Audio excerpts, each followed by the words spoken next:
Okay,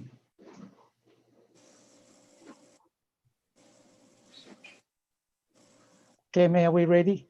All right, thank you very much. At this point, I would like to say, on behalf of the City of Baldwin Park, good evening to everyone. Our audience, it is also live on YouTube. Quiero también acordarles a las personas que están en YouTube en este momento, se está transmitiendo la cita en YouTube. Gracias. All right, so at this point, I'd like to open up the Baldwin Park City Council regular virtual meeting. Today is December the 2nd, 2020, and the time is 7:05. I'd like to also open that concurrently with the agenda for the Baldwin Park Housing Authority virtual meeting as well. So those two will be open together. So at this point, I would like to ask the Deputy City Clerk if you could please take roll call. Thank you, Mayor. Councilmember Alejandra Avila. Here. Councilmember Gina Mayala. Here. Councilmember Monica Garcia. It was online here, so let's go ahead and move on to the next one. We'll be here online. Mayor Pro Tem Paul Hernandez. Present. And Mayor Lozano. Present. Thank you very much. I'm here too.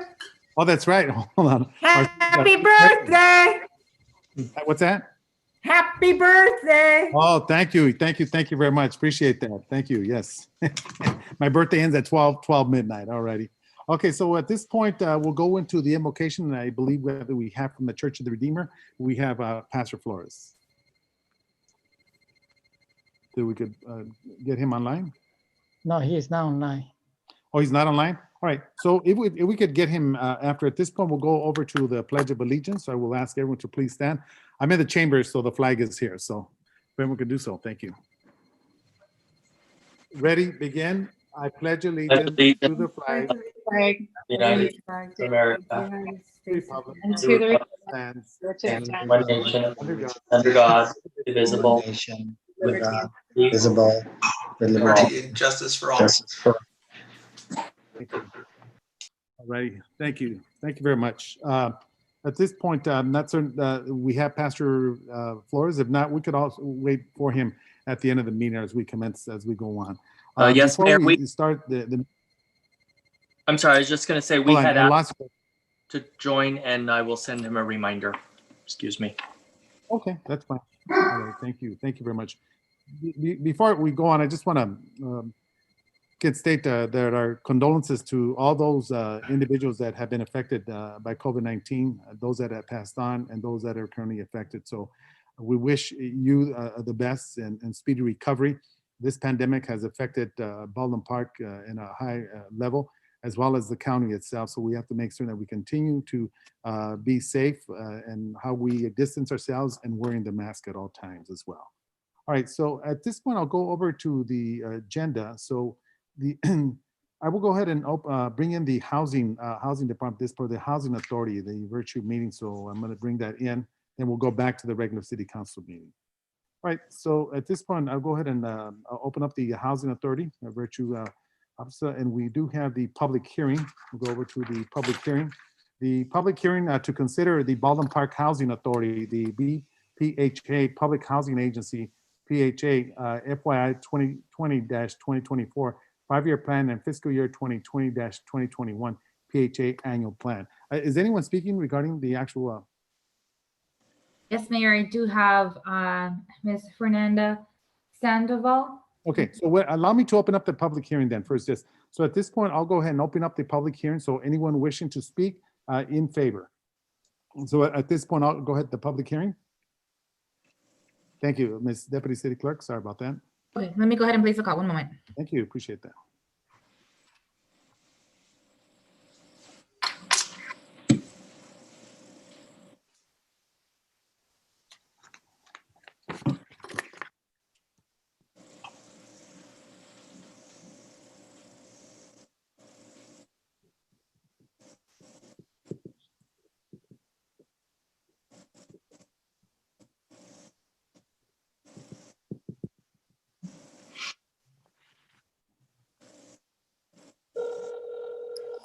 Mayor, if you're speaking, you're muted. I'm not speaking. Go ahead. Hello? Hi, good evening. This is Manuel Lozano, Mayor of Baldwin Park. We're calling you regarding the public hearing to consider the Baldwin Park Housing Authority. And I believe you indicated interest in speaking on the subject. Yes. I wanted to talk about this this issue in a sense of there's a lot of things that I find very frustrating and confusing when it comes to this project. For the most part, it doesn't seem like there has been a lot of outreach when it comes to the actual hello? Yes, go ahead. Go ahead. Can you hear me? Yes, I you can really can. Yes, go ahead. Okay. So basically, I find it that it's very, we haven't outreached enough about this project. I believe the last time that we heard about it was in October, and even prior to that, I believe it just hasn't reached out. There hasn't been enough outreach about this program and plan for the McNeil Manor, especially because the rent is basically going to be at a fair market rate, which is something that a lot of the families here in Baldwin Park can't afford, especially seniors, since they have a very stable income, and the waiting list for the Section 8 vouchers is actually closed. So it's incredibly frustrating to see that this, public housing is going to be converted into a Section 8 when, these seniors are, have a very fixed income, and they can't really put a lot of that much towards, other things than actual housing. The fair market rate here in Baldwin Park is very expensive. And so I just want to make sure that, we're thinking about seniors, especially since, the homelessness crisis is increasing. So I'm very concerned about this 5-year plan. I don't believe the McNeil Manor should be converted into a fair market rate rent with Section 8 vouchers. Hello? Oh, yes. Okay. Thank you. Yes, we do have your information, and we'll definitely take that also in consideration. And I will say, I will agree. I mean, housing has just skyrocketed, and its affordability has become a major issue throughout our community, no doubt.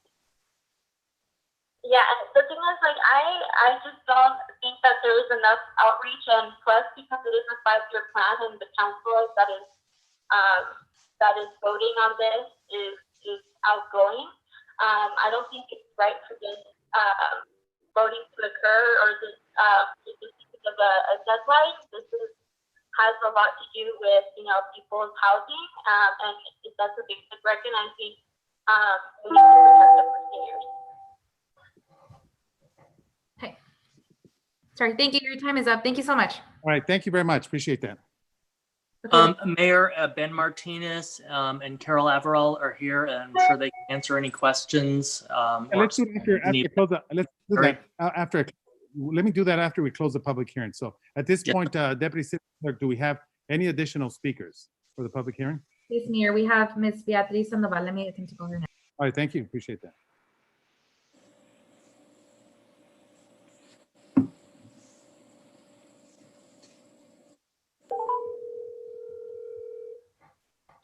Hello.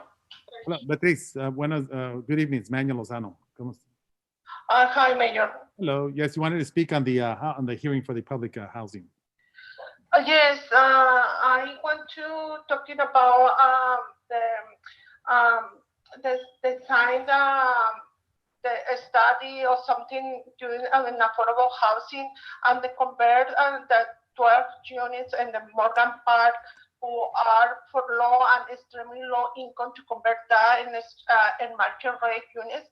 I understand a little bit you want to try to change that because they that way maybe can get more money from the federal grants. But my concern is we don't have enough information as community, and I am being advocacy for housing and for our neighbors who are very low income and extremely need the housing. So I understand the dignity for housing dignity is so important for our families. So, but I want to see more outreach and participate in more meetings. And the housing authority have my emails. I never received any invitation for these community meetings to input and learn. So it's very important to have that communication with the community. So I encourage the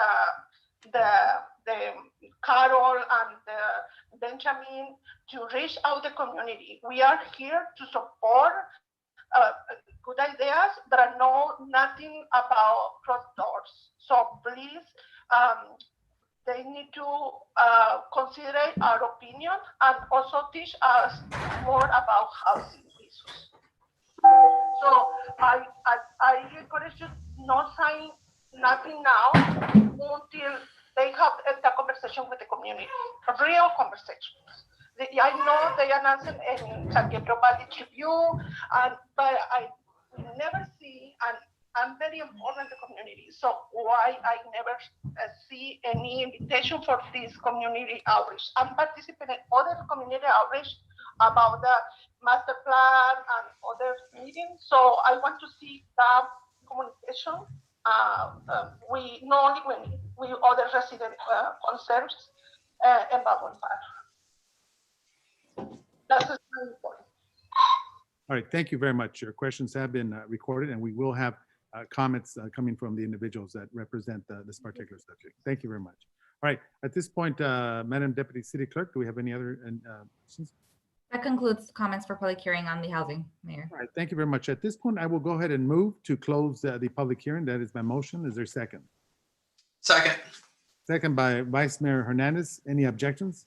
See none, so moved. All right, so at this point, Mr. Ben Martinez, I believe we also have a guest. Could you kind of go over some of the concerns or questions? I know there has been an outreach, and this is a process, and also I understand that there's a specific market. So if you guys could kind of give us an overview of the program itself. Thank you. Mr. Yes, thank you, Mr. Mayor, or I should say, Housing Chairman and Commissioners. Thank you, and board members of the Housing Authority. Thank you. The Public Housing Authority plan is a plan that's required by HUD. We did notice it. It had a 45-day comment period, and we did do the proper noticing as we do with our public hearings, and it was posted in the newspaper. There's not a lot of difference in the plan. I'll point out some of the differences. This plan has been done in the past several times. It's a typical type of plan done for all cities that have a housing authorities. It's kind of a standard boilerplate type of language from HUD that they require. But I'll point out a few of the new things that are kind of exciting.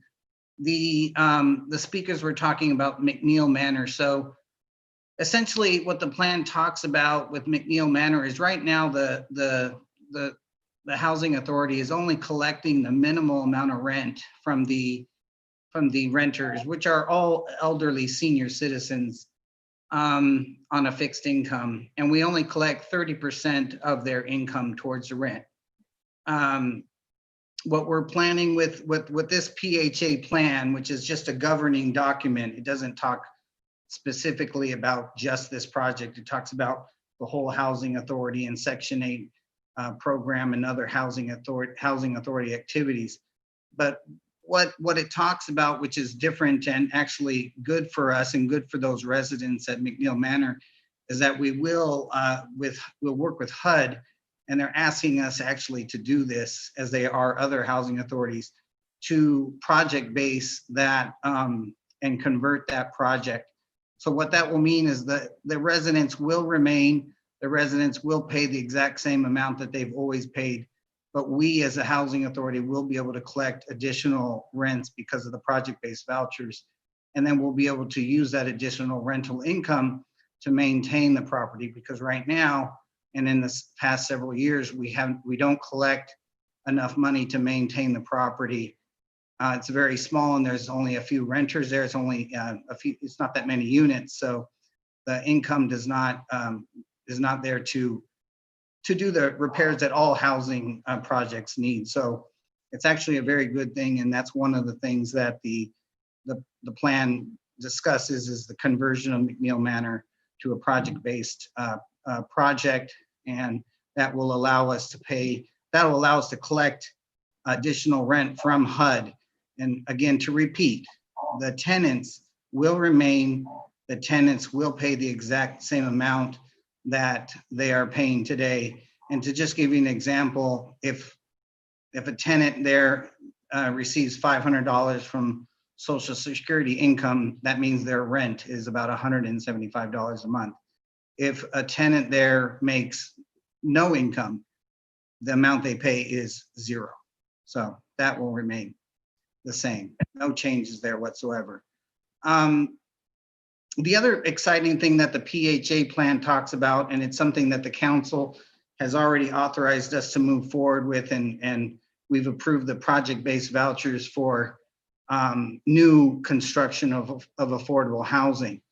And so even though we've moved forward with that effort already and have allocated those vouchers to new construction of new affordable housing units throughout the city, or mainly in the downtown area, that is also in the plan and authorizes us to do that. So that concludes my report. I'll answer any questions, and we do need this item approved tonight so we can submit it to HUD in December. Thank you. I have a question. Yes, go ahead, Councilmember Alejandra. Yes, thank you. How many units are there? How many units at McNeil? Yes. That's what I was wondering too. I think it's 10 or 12. I And if think Carol's on the line, she can remind me, but I believe it's 10 or 12. It's no more than 12 units. It's very And small. the residents know they will be able to stay there. They're not confused about how this is all being planned. Yes, we haven't even started the process. It probably won't be started until well into 2021. So we have not even started the process. When we get to the point where we are, we will let them know, but it won't result in nothing essentially. There will be no relocation, no construction, No evictions. nothing will happen. Yeah. Okay. And do you know approximately how many project-based vouchers you have?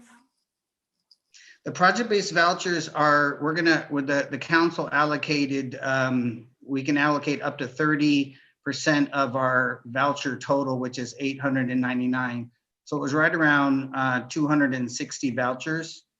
And the council at the last meeting allocated the majority of those vouchers to 3 projects: the Retirement Housing Foundation project, the Cesar Chavez project, and then actually the Rome project phase, the one behind King Taco across the street from City Hall. And then actually was a 4th project in the city of El Monte, because we're a regional housing authority. And so we allocated a small amount of vouchers to that project. So how many do we have left? Do we have any So left? it was about 260 minus, we have about 80 or so left. I can get you those exact figures, Councilmember. I think I have it in the report too. I'm sorry, I'll look at that. I didn't see that report. all right. Okay, right. thank you. All right, thank you very much. I'll get you those exact numbers, Councilmember Avila. Thank you. Thank you, Mr. Ben. So Mr. Ben Martinez, so what if I'm understanding, so is it HUD that will take full control of the actual dwellings? Is that what is transpiring here?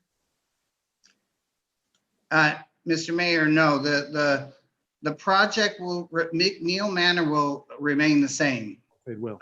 Nothing changes. It just allows us to receive additional rent based on the fair market rents from HUD. So I see. So just to give one example, again, if a resident makes $500 a month from SSI, they're going to pay about $175 a month from their portion of the rent. With the project-based voucher, let's just say that fair market rent is around $1,000. I'm just guessing. Then HUD will pay the difference between the $1,000 and the $175. They will give that to the housing authority. So it's really a great plan because we not only collect the $175 from the tenant, but we also collect the other, $825 from HUD. And we can use that money to maintain and restore that property. It's getting older. We've had to replace air conditioning units, windows, and other things. So it's actually very important we do this project so we can help to maintain the project. Absolutely. I do recall when that project was built, which I believe it was the early 90s when it came into being. So out of curiosity, so the funding, the maintenance itself, that comes out of city general fund, or there's specific allocation for that? It comes out of the housing authority. Okay. We don't use city general funds, we use housing authority funds, but right now they're very minimal, the amount we have. But this new project, when we do it, will bring more income to the project that we can use for maintenance. All right, sounds good. Thank you very much. Anyone else have any other questions? Yes, Mr. Mayor. Oh, yes, Vice Mayor Hernandez, sir. Thank you. Ben, just for clarification again, so when new tenants come in, they will still be allocated they'll still be rented or charged the 30% of their income, correct? For new Yes. tenants, once these folks are to move out or whatever the case may be, correct? That's correct. Excellent. And in the sense of additional input for, the plan and everything else, what other opportunities do the community have to provide further input into our housing plan? The housing plan is something we do need to adopt this month, but we can constantly change it. So I invite any community members to come speak to us about it. If they have any revisions, we can always change the programs. It's not something that's set in stone. It's something that we can revise on a consistent basis if something else came up that we wanted to look at and do. At the council level, correct? Yeah, that's correct. And also all of the projects that we're working on in the plan are going to be coming back to the city council level and the housing authority level in multiple occasions. Right. So this is by no means some final plan that will never be discussed again in the future. No, I appreciate that. Thank you. I support what you're doing. And I just wanted the clarification for myself and for others that are listening in or watching tonight. Thank you again, Ben. Thank you. All right, thank you. Council members have any further questions? Okay, seeing none, then at this point, I'll go ahead and move to adjourn the Housing Authority meeting, and that is my motion. Is there a second? Mayor, we Well, need we- to take a We vote have on, to, excuse me. Oh, and let me go back.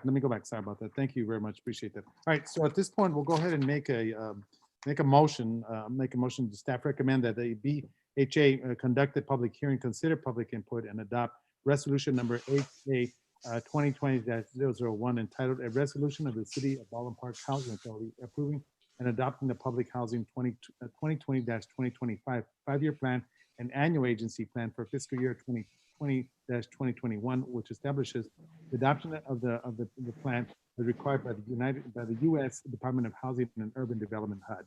So that is my motion. Is there a second? second. Who seconded? Vice Mayor Hernandez seconded. Any objections? See none, so move. All right, at this point, I'll go ahead and move for adjournment of the Housing Authority, and that is my motion. Is there a second? Second. Okay, seconded by, I believe that was Councilmember Ayala. Am I Yes. correct? All right, any objections? See none, so move. All right, so at this point, we'll go ahead and I believe that Pastor Flores is on the line, so he'll lead us in an invocation. Pastor Flores, are you there? Yes, I'm here, Mayor.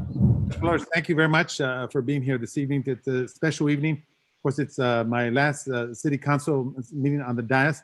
Not that it won't be in the public, but want to first of all thank you and thank your church for everything that they do in our community and the extensive amount of time that your parishioners give in giving the food out. I was there several times this past month, so thank you very much for that. All right, so at this point, I will now give it over to Pastor Flores.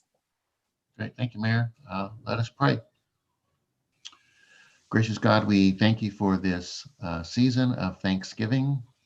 And as we move into this season of transition in our city, Lord, we are grateful for the privilege we have to live in Baldwin Park and to serve in Baldwin Park. I thank you for those who have served, Lord, and we thank you for those who will be serving, Lord, in this transition and this change.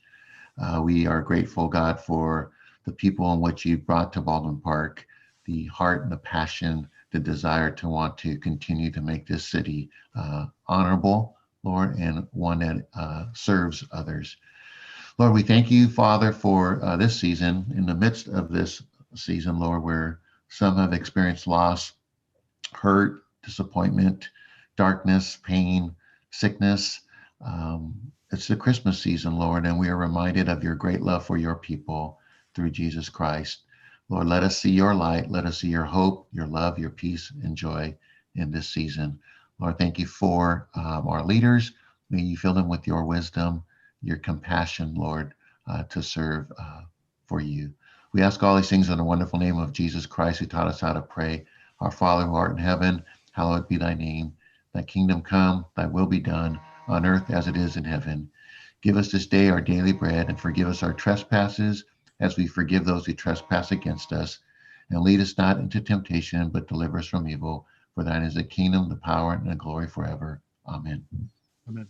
Thank you very much, Pastor Flores from the Church of the Redeemer. Thank you.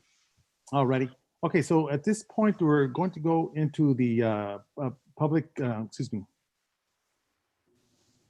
we're going to go in the consent calendar, which have items 1 through 4. Council members wishing to pull any items out? If not, at this point, can we entertain a motion to move consent calendars 1 through 4? That is my motion. Is there a second? Second. Second. By Vice Mayor Hernandez. Any objections? See none, so move. All right, so at this point, we're going into the public hearing, so I will refer over to the Deputy City Clerk. Do we have any individuals that will be speaking? I'm sorry, Mayor, we skipped public comments. Would you like to do public comments before public hearing? Oh, yeah. We should, Mayor. Yes, sorry about that. You know what? An error, people, on my part. Yes, let's go into the public, the public communication. I was looking at the public hearing. Sorry about that. Thank you, Mayor. The first caller is Mr. Greg Tuttle. Thank you.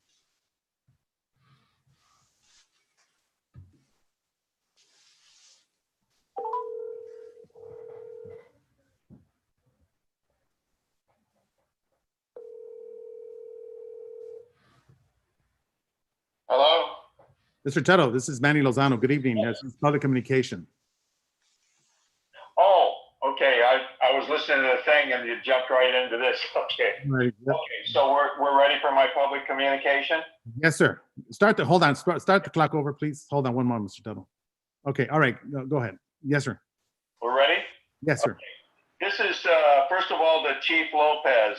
If you think you're too good to answer emails and then you need to go back to LAPD. You have ignored several of my emails and complaints that concern the city. Rose Tam to the death position that was a total disaster because you hired an inadequate attorney that couldn't keep her mouth shut. So now we got to go back to court and spend more money, and the city's going to waste more money.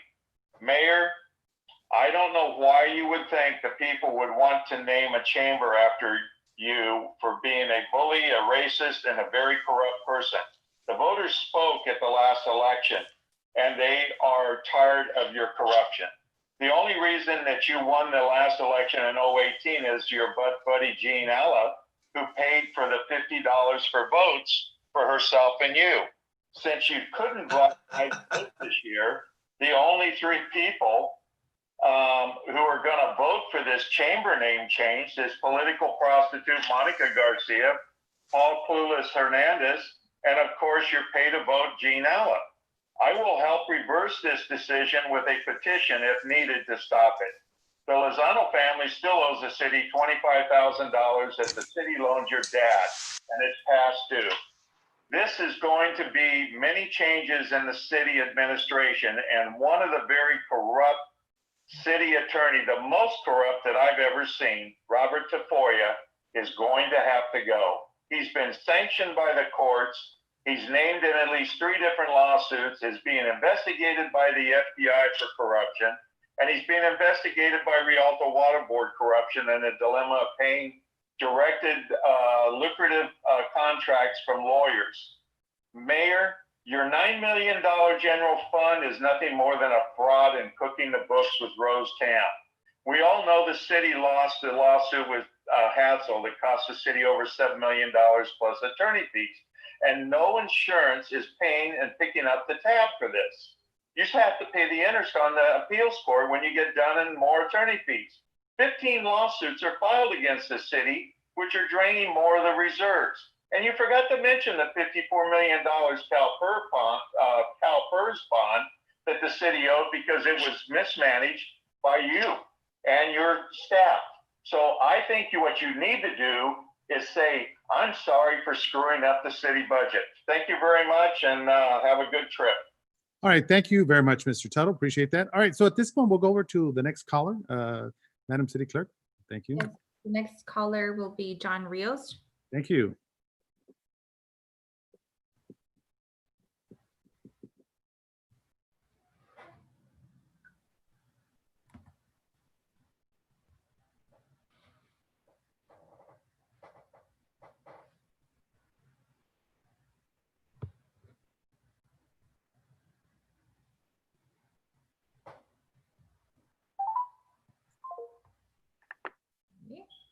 Let me try that one more time.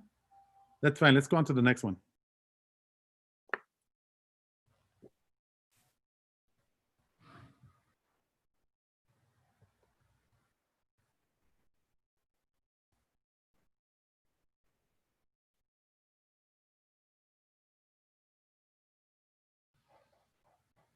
It's calling now. All right, thank you.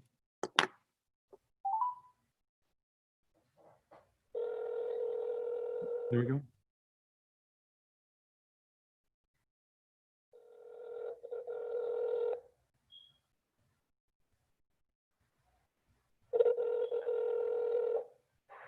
Hello. Mr. Rios, it's Manuel Lozano. Good evening. We're calling you for the public communication. You have approximately 3 minutes, sir. Okay. Thank you. Well, as you can see that the community speaked up. They voted you out of office. They were tired of your lying to the public and all the projects that you did on the downtown and the 2 lanes from 4 lanes. They were very upset about that. You know, you thought you were above the law, and you weren't above the law. And another thing is a public works department is going down drains because the director is not doing his job. The personnel department not doing their job. How come they don't rehire the people that were let go or they retired? There's what, 6 positions open right now for the public works?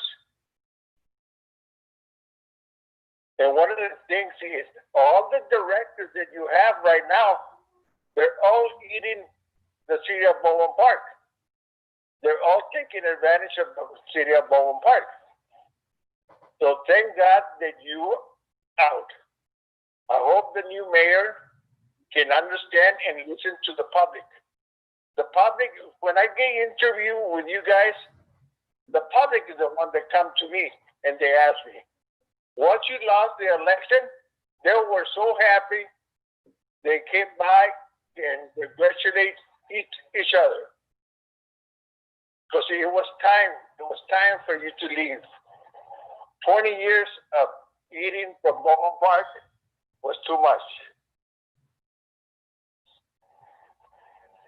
So, that's one of the biggest things. I hope the new mayor can listen to the public. Okay? Because we are going to be looking out for what he's doing. I hope he turns around and changes all the 2 lanes that you guys put up to a 4 lane. That was the biggest mistake you ever did. So thank God you're gone. And happy birthday too. Thank you. Appreciate that. Thank you very much.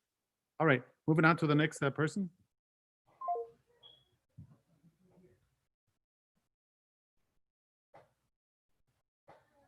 The next person is Alfredo Garcia. All right, thank you.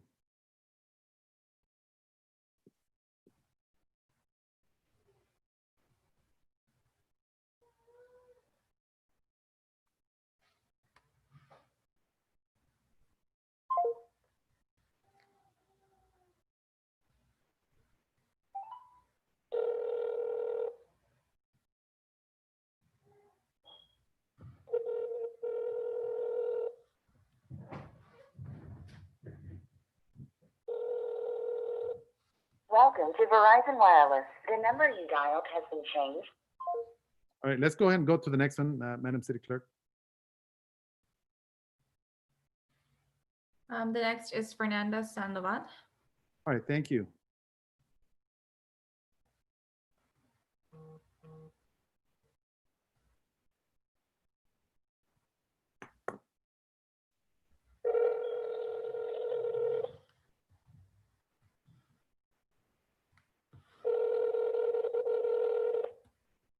Hello? Hi, good afternoon. This is Fernando Sandoval. Fernando? Sorry, give me 1 second. I can barely Oh, okay, all righty. hear you. All righty, thank you. I think it's incredibly disrespectful, especially because we just had a election where we decided that we no longer want Mayor Lozano as our mayor, and it's incredibly disrespectful to even consider naming a facility after him, especially because he has shown that in the 24 years that he has served, he hasn't listened to the community at all. He hasn't really prioritized the community. Instead, he prioritizes things that are to his benefit and the benefit of his pawns. And I guess I mean pawns because it looks like people that are in the council are only voting based on who's buddies and what is in the best interest of that individual. So I think it's incredibly absurd to even consider to name a facility after the mayor, especially because the community has decided that the voters have decided that we no longer want Mayor Lozano as our mayor. I think it's just very disrespectful, and thank you. All right, thank you very much, Fernando. Appreciate that. All right, moving on to the next caller. The next caller is Catherine Lozier. All righty, thank you. Thank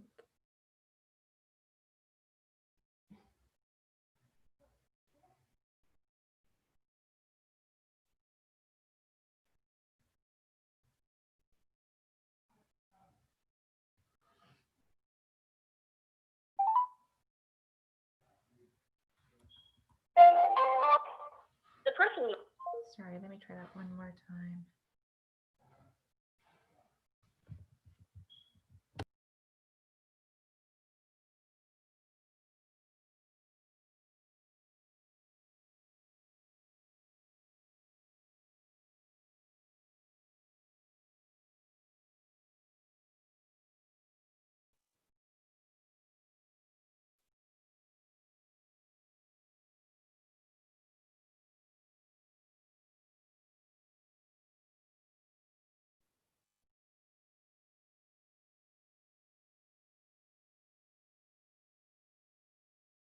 I'm sorry, Mayor, my computer froze, but I'm back on. All righty, go ahead.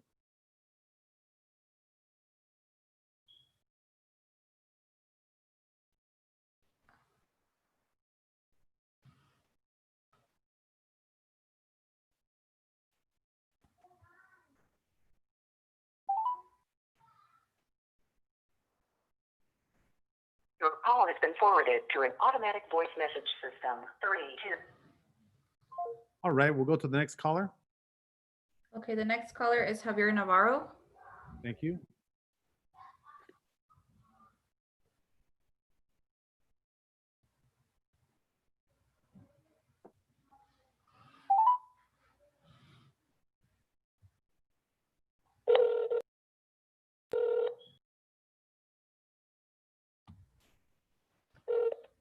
Hello. Hello, Mr. Javier Navarro. This is Manuel Lozano, Mayor Baldwin Park. Yes, sir. We're going to give you 3 minutes here to speak on our public communication. Go ahead. Okay, thank you. Okay, good evening, Mayor and council members. I just want to follow up on some of the comments that Council Member Avila brought up during the last meeting about the rising cases of the COVID-19 here in Baldwin Park. I want to know if the city has put a plan in place.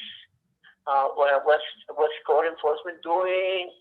Also, I want to know if the council members got together as a special meeting to brainstorm this situation, as Alejandra Avila suggested. And if you did not meet, I want to know why you did not meet. I mean, when I go to Walmart and Superior, those markets, there's nobody checking how many people go in and people that are crowded inside. I don't know what code enforcement is doing, what the city is doing. Another thing I want to talk about is the lack of follow-up and or feedback on questions that come up during the meetings. I'll give you a perfect example. About 2 or 3 years ago, you, Mayor, made a comment about the traffic on the street at LA Fitness. Other members also commented on it. Oh, yes, I know about it. Oh, I got complaints from the public, from residents. You asked Sam to take a look at the matter. What happened? About 3 or 4 months ago, you asked the same question or made the same comment. What happened with the feedback? I mean, do we have to wait 3 years, 4 years, 4 months to get a feedback from the city employees? Somebody has to make these people accountable on things that are said during the meetings. I mean, they're not listening to you, Mayor. So this is for the Mayor Estrada and council members, the new ones that are coming in. In the future, when things are brought up like this, can you keep the residents informed of the outcome? I mean, to me, it's very easy. And it's called a things to do list. You just keep bringing it to the next meeting, deleting or adding new things at every meeting. Okay, thank you for your time. Good night.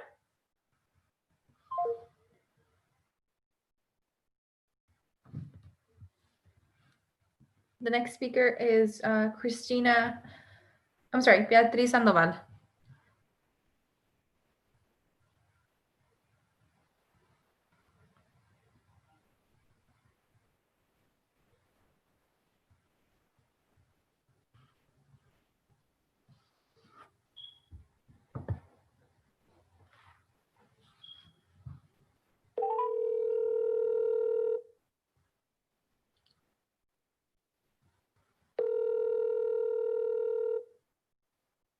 Hello? Hello? Hi, I'm sorry, Beatriz, you can speak. The mayor's muted. Go ahead. Thank you. Go ahead. And this is Manuel Lozano for the public communication. Go ahead. Yes, thank you. I want to say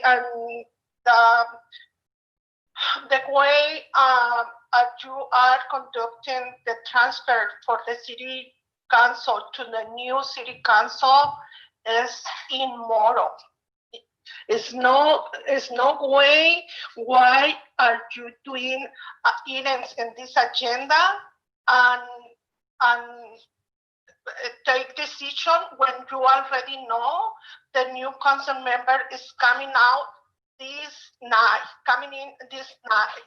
So why, if you know, since November 18th, last meeting, that you lost these elections, why are you taking decision? Even if you take the decision in November 18th, that's fine. But now, why? In November, December 2nd, when already know who won, and the 20 the new council members, that is civical grown. So also for to name mayor and the chamber is not right, because I'm pretty sure you are doing services to the community, but this is your obligation as a mayor, like obligation for our residents in Baldwin Park. So where are you not coming next 2 years to running again for that position, the mayor position? Why? You already have one drive with your last name, and here in Baldwin Park, Lozano Drive by Ramona and Lozano Drive. Why need to put your name in other building of the city? I'm not discussing about if you did great or bad job, doesn't matter. Then your name is, you are ready for running for other positions, and you are still alive. Why? I'm not agree. Put your name in the city chamber, and I appreciate you, and that is not personal, but it's grown. That is my input for this comment. And the people who don't understand my English, doesn't matter. I'm a Spanish speaker. I am learning English. Okay, so it's very grown. Also, you don't get the opportunity to make justice language and put the interpreter and asking the people to set up to request, and the Spanish speaker request 20 or 48 hours in advance. We work. We are mothers and fathers, and we are working class. So we don't have time to be in all these kind of requirements you have. So make the things right, but you already know. But I want to say Monica Garcia and Paul Hernandez. All right, thank you very much. To be accountable for all these things. All right, thank you very much. Appreciate that. Okay, all right, so we'll go on to the next speaker. The next speaker is Christina Lucero. All right, Christina Lucero, good evening. Not yet, Mayor. One moment. Oh, okay.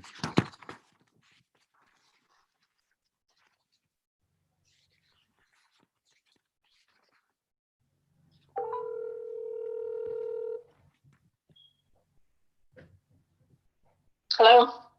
Christina Lucero, President of Ballpark Unified School District, am I correct? Yes. Good evening. Thank you, Mayor Lozano.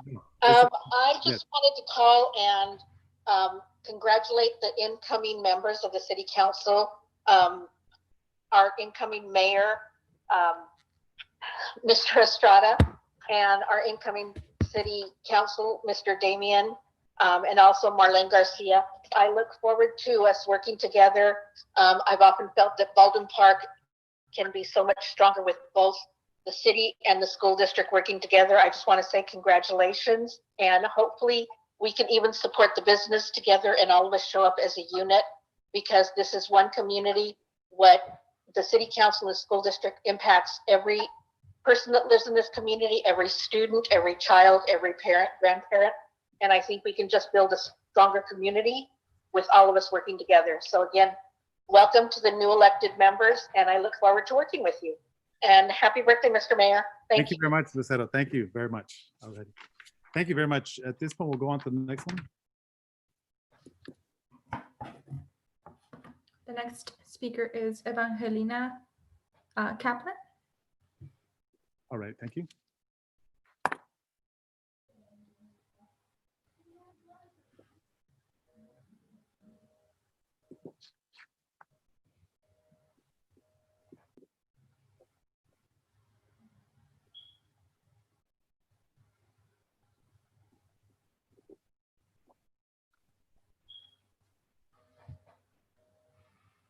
It says that the line is busy, Mayor.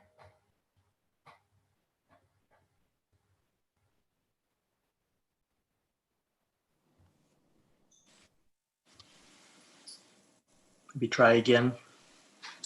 You're muted, Mr. Mayor. Oh, so, yeah, we could try one more time. Thank you, appreciate that. Is that the second time? Let me try it one more time. All righty.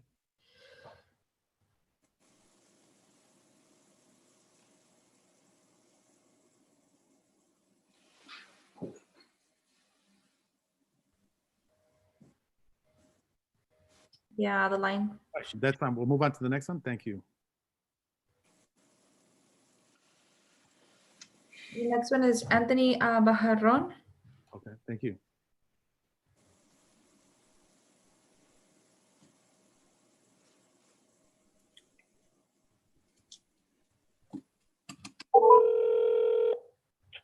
Hello. Mr. Anthony Bejarano, sir, good evening, my friend. Good evening, Mr. Mayor, members. I just wanted to call in to make some comments about your service. My family has been living in Baldwin Park for nearly 40 years. Next year it'll be 40 years since my father and mother moved in. In that time, I've seen a lot of city council members.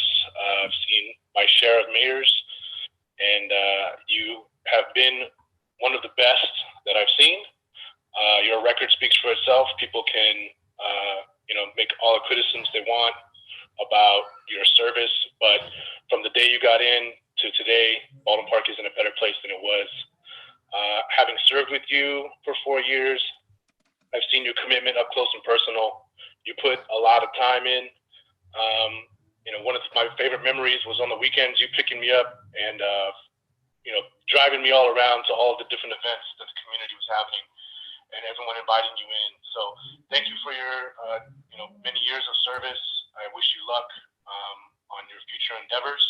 I know big things are ahead for you. I want to thank Ms. Ayala for her service as well. She's been doing a great job as a teacher, and I know she'll continue to serve the community. And I just want to wish the new members and the new mayor good luck. It's a difficult job. It's a thankless job. The people that are your friends today will definitely not be so positive as soon as you do or say something they don't agree with. So good luck to you. Please, reach out to whoever you need to so that you can, get the information you need as well as the experience you're going to need. It's an extremely difficult job. You need to have patience. You need to be willing to listen to others. The solutions you want are never going to be as easy as they seem from the outside. There's always going to be some screwballs thrown your way. So keep your head up. Just keep in mind that you're here for the betterment of the community. And that we're all here for that, right? Regardless of whether you support Mr. Lozano or you support Mr. Estrada, we all want the best for Baldwin Park. And so I just want to thank you, Mr. Mayor, Ms. Ayala, for your service. And Mr. Estrada and Mr. Damian, good luck to you. I wish you both the best, and I hope you are successful. Thank you. Thank you. Thank you. That was former council member, City of Baldwin Park, Mr. Anthony Bejarano, a graduate from Baldwin Park High School and a good example and well-educated from Georgetown University. And he's an attorney for the Los Angeles Unified School District, and out of Baldwin Park. That is great. That's awesome. All right, Madam City Clerk, we'll continue on with any other callers. That concludes our public comment communication. All right. Thank you. Thank you very much. All right. So at this point, allow me to make a couple of comments. The first one, so that the general public know. Craig Tuttle, who's the individual who spoke here, insulting the council members, insulting me, and so on and so forth. First of all, I want to make it very clear that the United States Constitution, the First Amendment, allows anyone from the audience to just outright make a story and share it here. We as elected officials, and I hope that the new incoming council members are very well aware, you have absolutely no recourse whatsoever. So if someone comes up here and attacks the new mayor or the new council persons or the existing ones that will be here, you have no recourse whatsoever. You have to take it. And the unfortunate part is this person, Greg Tuttle, is a very well-known bully in the community, lives in Phillips Ranch in the city of Pomona. And I guess he has extra time to come to Baldwin Park and literally attack individuals. I refer to him as a congenital liar. This person has no proof, no evidence whatsoever. I have always said, if you have something to substantiate what you're saying, turn those documents into City Hall or the district attorney's office and have it investigated. To this date, this person has nothing whatsoever. But again, anyone, social media could accuse anyone of anything. And that's the sad part. We're living in the 21st century where social media dominates. It could either destroy you or make you as a person, depending on how you are or how you are personally built in taking some of these offensive types of statements. So everyone knows, his bitterness has to deal with the fact that his wife and his daughter have a restraining order that's been there for years against this bully and this bitter individual. I think for me as the mayor of Baldwin Park, it's hard for me to have to share this with you, but you need to know so that you're aware about this character. Mr. Rios, who both of them happen to be very good friends, and these people they claim they're kind of political or gurus in the city of Baldwin Park. Mr. Rios, you're wrong. Your area, you're not a very favorable individual. I don't have to tell you, you have to know that, because I do have a lot of supporters in your particular area. So I just want to say it's sad that I'm having to say this, but I want to make sure that the record is clear, especially when someone is outright falsifying information on the media. Ms. Fernando Sandoval, again, it's unfortunate, but you're misinformed. Do your research, assess and evaluate on your own. Don't go what others are telling you, because that eventually will lead you to nowhere. And once again, if you have documentations, if you have proof, recording, submit them to City Hall or submit them to the district attorney's office. It's easy for anyone just to say what they want to say.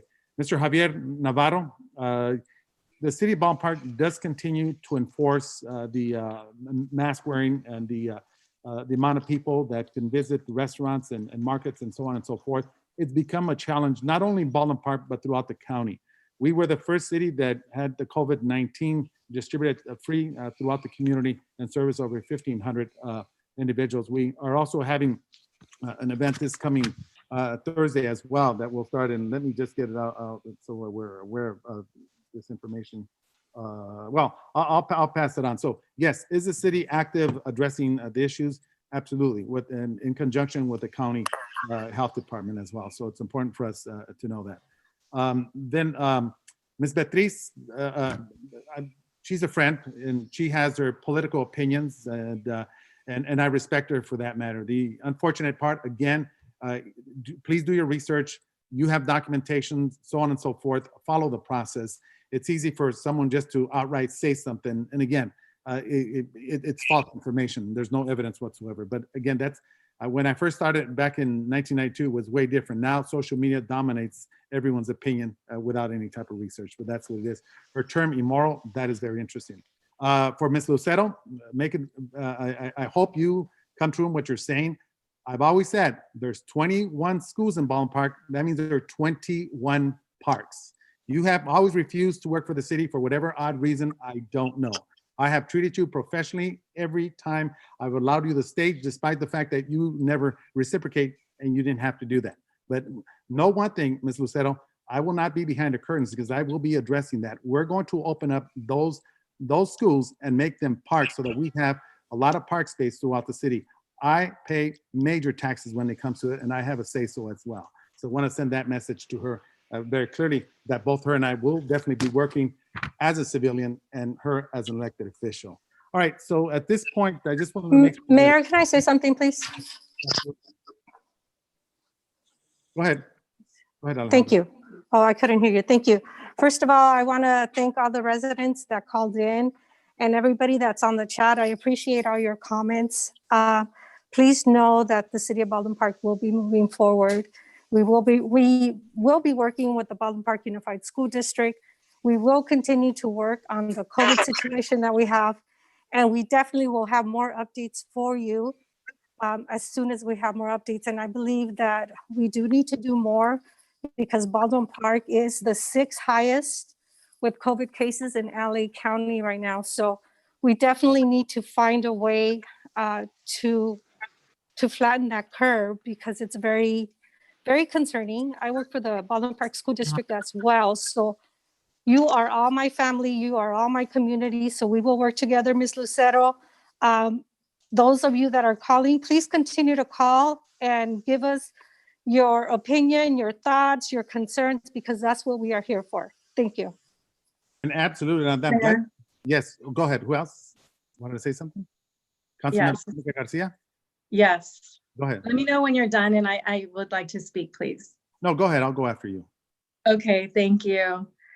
So first of all, I was really looking forward to this evening. I have postponed my swearing-in ceremony until the first quarter of next year so that my family can be present for this special occasion. And I'm here because I wanted to, well, first of all, take care of business, also recognize the mayor for the many years of service and record number. I don't think we'll ever have a mayor that has served as long as this mayor has. And let me remind you that this mayor has been reelected every 2 years for the last 21 years. So that is something to be recognized, and I'm happy to do that this evening. And I also wanted to recognize Councilmember Gina Ayala, as well as the newly elected mayor and council members.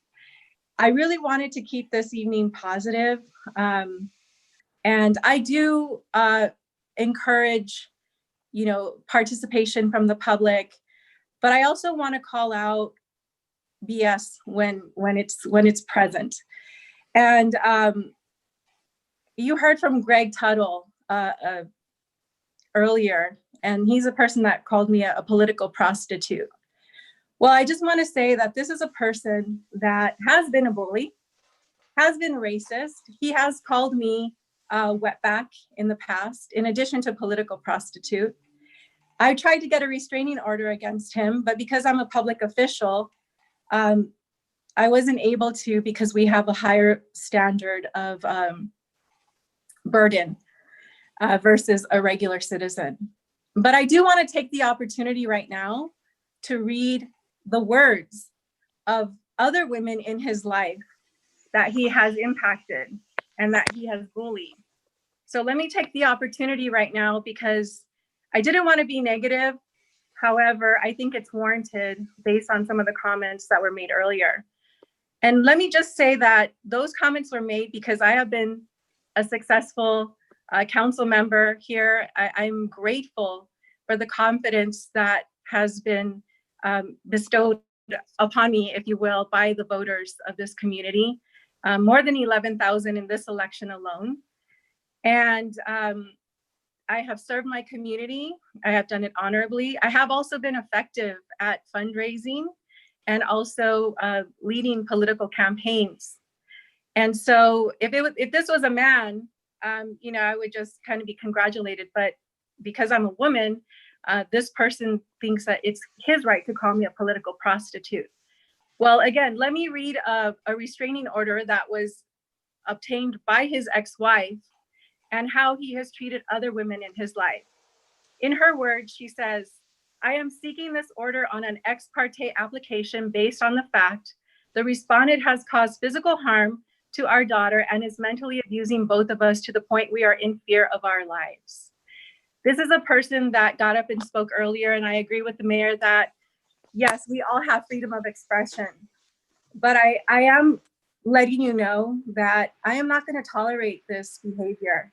And if you want to come after me and you want to be a bully, I'm going to provide the facts of who you are. And so I just wanted to share that this evening. And then with that, I also want to say that, yes, I agree with Councilmember Alejandra Avila and everybody here on this council and in the incoming council that we do need to address the COVID situation. I think early on, we were very effective in identifying measures to help our community. And I will work very closely with Councilmember Alejandra Avila to continue to identify those solutions. We've all been elected to present solutions, to make recommendations, to present our ideas, just like we've done And I think that at least, for the testing site that we were able to provide, the food vouchers, the assistance for businesses, I think that there's more of that we can do. And of course, informing our residents just how important it is to adhere to the restrictions. So I don't want to take up any more time, and let's move on, Mayor. Thank you.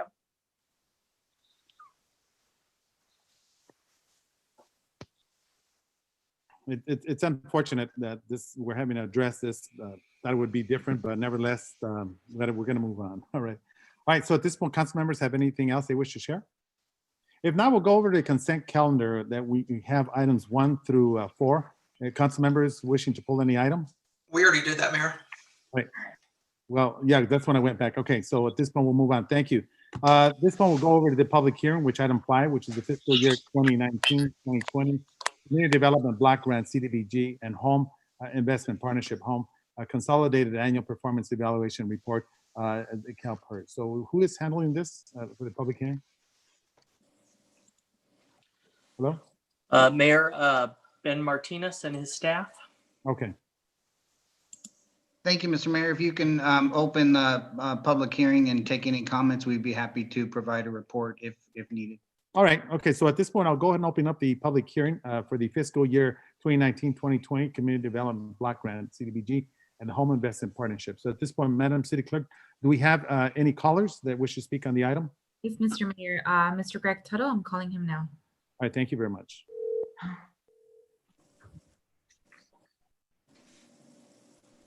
Hello. Mr. Tuttle, I'm calling you back regarding a public hearing on the Community Development Block Grant. Yes, sir. Are you there? Yes, I'm here. Okay, go ahead. This is, you're able to speak right now. This is the public communication regarding the Community Development Block Grant. I guess you requested to speak on the subject. Oh, okay. Thank you. This is Greg Tuttle. What I'm speaking on is the CDBG money. What I noticed on the last budget from Rose Tam that she did, you took half of the CDBG money and you put it into the debt service and didn't even use it. Now, if you're going to get CDBG money, you need to use it for the people of Baldwin Park and not pay off interest and debt on bonds. So you need to quit cooking the books and make sure when you're CDBG money that you put it directly to helping the people, the community. And Monica, I never called you a wetback. If I want to, I hold on. Mr. Mayor. Stay on the subject. Please stay on the subject. Okay. So anyway, if your bookkeeper, which is Rose Tam, the finance director, is going to cook the books and shift funds, CDBG money is not going to help the citizens of Baldwin Park. And I have proof of that because it's in the books, it's in the paper. Okay, so let's not call everybody a liar. So when you bring in, you need to put not just your buddies in the CDBG. You need to put all the different community people that help the community out, that feed the community, the church, and all the other people. You need to include them in this one. And you need to make sure that they use that money properly and it's regulated. But when you go and take $468,000 of that money and shift it to pay your bonds because you're inefficient, that's wrong. So make sure this money goes to the right place. Thank you. That's all I got to say. All right, thank you very much, Mr. Tuttle. At this point, do we have any other callers for the public hearing? No, Mayor. We don't? Okay, so at this point, I will entertain a motion to close the public hearing. That is my motion. Is there a second? Second. Second by Vice Mayor Hernandez. Any objections? Seen none, so moved. All right, so at this point, Mr. Ben Martinez, so you have, or council members have any questions? If not, I'll go ahead and make a motion for the fiscal year, authorize the city chief executive officer, CEO, to make all confirming modifications and edits to the implementing documents required by HUD, and direct staff to submit the CalPERS by HUD dealing on December 30th, 2020. So that's my motion. Is there a second? Second. Second by Vice Mayor. Any objections? Seeing none, so move. All right, thank you very much. All right, so at this point, we're going into new business. which is the approve a resolution certifying the results of the general municipal election held on Tuesday, November 3rd, 2020. So at this point, staff recommend that council adopt resolution number 2020-062 entitled "A Resolution of the City Council of the City of Baldwin Park reciting the fact of the general municipal election held on November 3rd, 2020, and declaring the results thereof and such other matters as provided by law." So at this point, I'll go ahead and make a motion. Second. Second, any objections? See none, so moved. All right, so I guess that the first one that we're going to, am I following this in the right order? Administration, yes, go ahead. Mayor, you were supposed to do the proclamations and commendations first. Okay, then let's go ahead and do, at this point, I guess I'll bring in the speakers, right? Am I correct? Yes, Mayor, we have Senator Rubio on the line to present, make a presentation. All right. Okay, Senator Susan Rubio, are you online? Actually, Senator, oh, there you are. There you are. I'm right here. Hello, everyone. We're good to be here. Thank you. First of all, it's an honor just to be back since that was home to me for so many years. And especially that we have, some extraordinary people all around. And I want to definitely make sure that I commend people's work. I wanted to just make a note that since we couldn't be there in person, which is customary, everyone should have received certificate from my office. So I hope everyone did receive it. And I wanted to start with the outgoing members, if I may. Yes. First of all, happy birthday, Mayor. I know that we share a December birthday, so I want to say happy birthday. And also just commend you for all the years of service. It takes time to lead a city. It takes energy. It takes personal sacrifice. We personally know that we're there at nights, on the weekends, and it's something to be commended. So I just want to thank you for all your years of service and offer just this congratulation on behalf of the State Senate.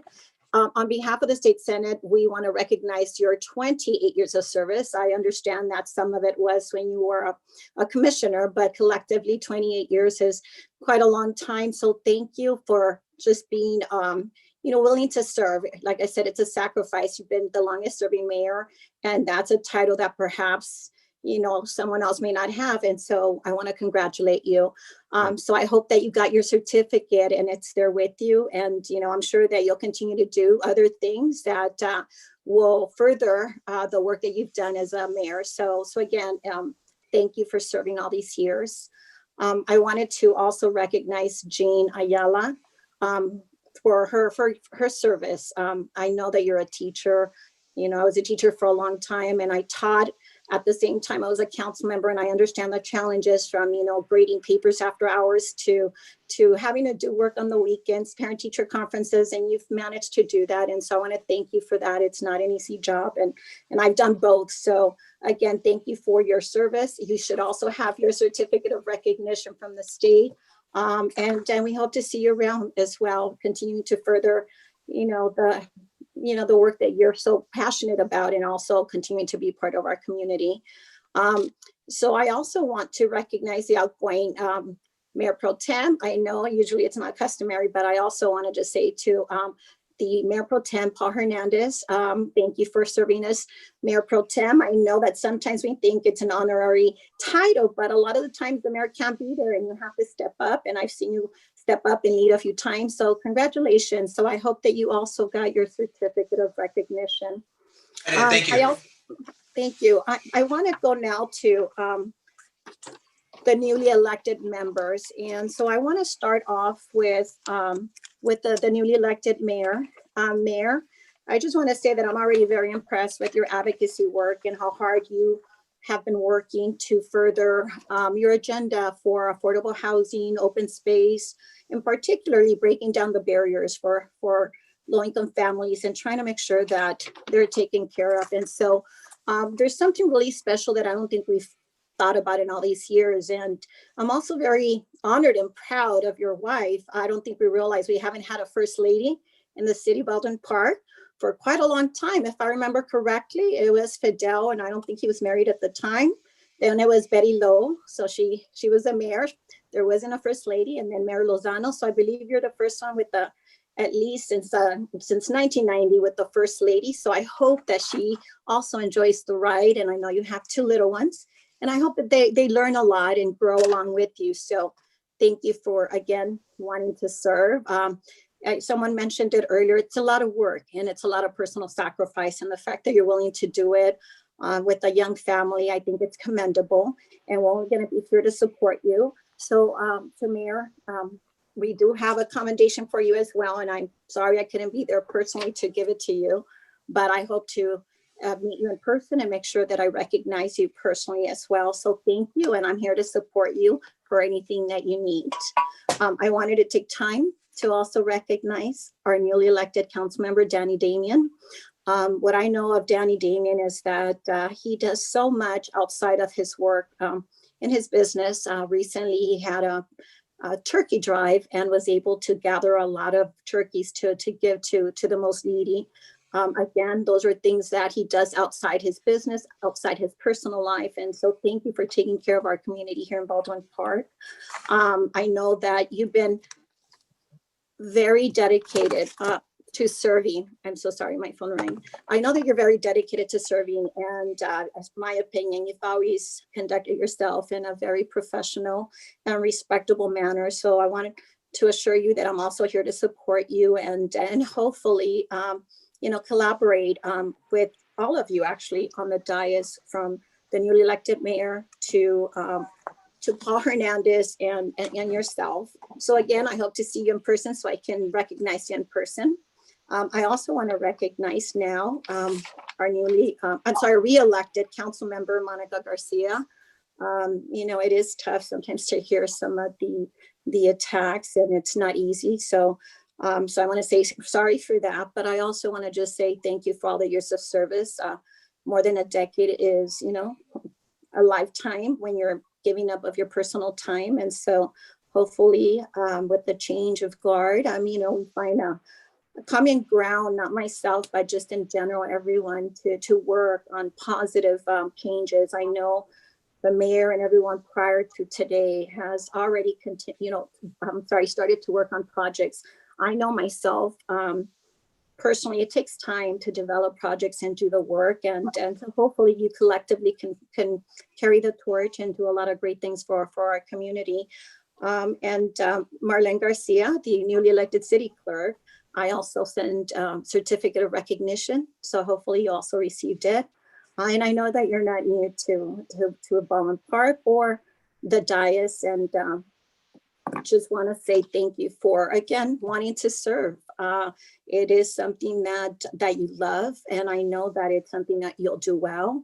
And I know that you'll get to see programs that you implemented when you were a council member. And I think that's pretty neat that you get to go back and kind of see the fruits of your labor. So congratulations on that. I know that we are not re-electing Alejandra Avila or Marie Contreras, but I also don't want to leave you out of the discussion and conversation. I love you both. Thank you for serving. And again, collectively, I hope that I can be working with everyone. I'm here to serve. As you all know, early on when I got elected to the state Senate, I was able to bring funding for your police department and other services. And so I hope that we can continue this dialogue, collaboration, and I hope that this is a successful, a next tenure. So thank you everyone for allowing me to speak. I hope I didn't take too much time, and I hope I didn't leave anybody else, but thank you. I really appreciate the time you've given me. Thank you. Thank you, Senator. First of all, Senator Susan Rubio, who we both served together on the city council as well. You're doing a great job in Sacramento, and I know it's a large district. Continue on, and thank you very much. And I really sincerely appreciate you giving me this great recognition and also recognizing my contribution to the city ballpark. Thank you very much, and continue doing a good job. And if I may say, thank you to staff. It's been a little while since I've been there to see all of you. And so I'm watching behind the scenes. Thank you for all the work that you're doing on behalf of the city as well, and hope to see you soon. Thank you. Thank you very much. All right. Okay, so at this point, all right, so Ken, Yes, Mayor. So at this point, we'll hand the gavel over to newly elected Mayor Estrada. I don't mean to hold on. interrupt at this time, but I don't think we've had an opportunity to. Oh, I'm sorry. That's correct. Yeah. Hold on, hold on real quick. This is the time where I could go ahead and read what I wanted to. I wrote. I'm going to follow the agenda. Yes, Mayor, we're at the proclamations, commendations, and presentations. So there's plaques for outgoing member Jean Ayala, for service of Mayor Pro Tem Paul Hernandez, and then the plaque for outgoing mayor yourself. So We need to I'll go ahead and read off prior to the presentation what I have here. Is that okay with everyone? Yes. All right. So just to let everyone know, for those of you that may not know, I moved into Baldwin Park the summer of 1979. So I'll read then what I wrote here. It says that I would like to first thank everyone who partook in the decades I served as the mayor of Baldwin Park. My career spans back to 1992, when I was a campaign manager for Fidel Vargas, a graduate from Baldwin Park High School and a graduate from Harvard University in Boston, Massachusetts. Fidel Vargas was the youngest mayor ever elected in the history of Baldwin Park at the age of 23 years old. I was appointed to the Planning Commission in 1992 and served as a vice chair. In 1994, I was appointed to the City Council, filling in for Dr. Marty Gallegos, who was elected to the California 57th State Assembly District. I ran for City Council in 1997 and was elected overwhelmingly. In 1999, I sought the office of mayor. Since then, I have been honored and privileged to have been afforded the opportunity to serve and elected 10 times, a historical record in the city of Baldwin Park and the San Gabriel Valley. I owe my gratitude and blessings to the residents of Baldwin Park who confided in me for 28 years. Together, we built Baldwin Park as a team. We took risks and challenges, despite some pessimistic adversaries saying, "You will never attract Middle America stores to Baldwin Park." Baldwin Park is a working class community and not enough income is generated to afford major Fortune 500 corporate stores. Under my leadership, small businesses thrived and entrepreneurship grew exponentially with Small Businesses Administration loans. Even today, small businesses throughout the city have been supported by the CARES Act, a federally funded program. Target was the first example of a major development in Baldwin Park. I do recall the developers being pessimistic and not certain whether it was the right decision or investment.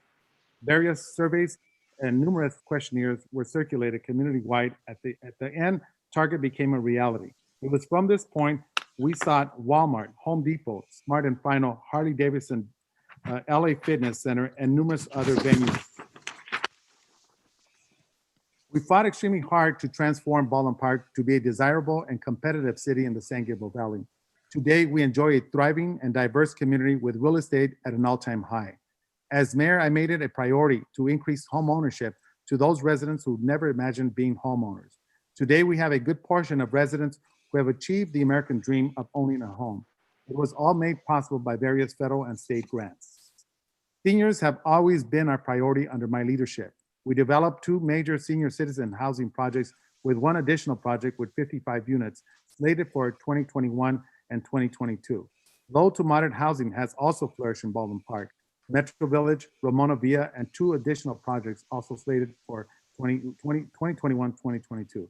Locations of the other 3 that we're looking for are located on Pacific Avenue, Main, and Sterling Way. Second one at Ramona Boulevard and Downing Avenue, and then Lawrence Avenue and Morgan Park.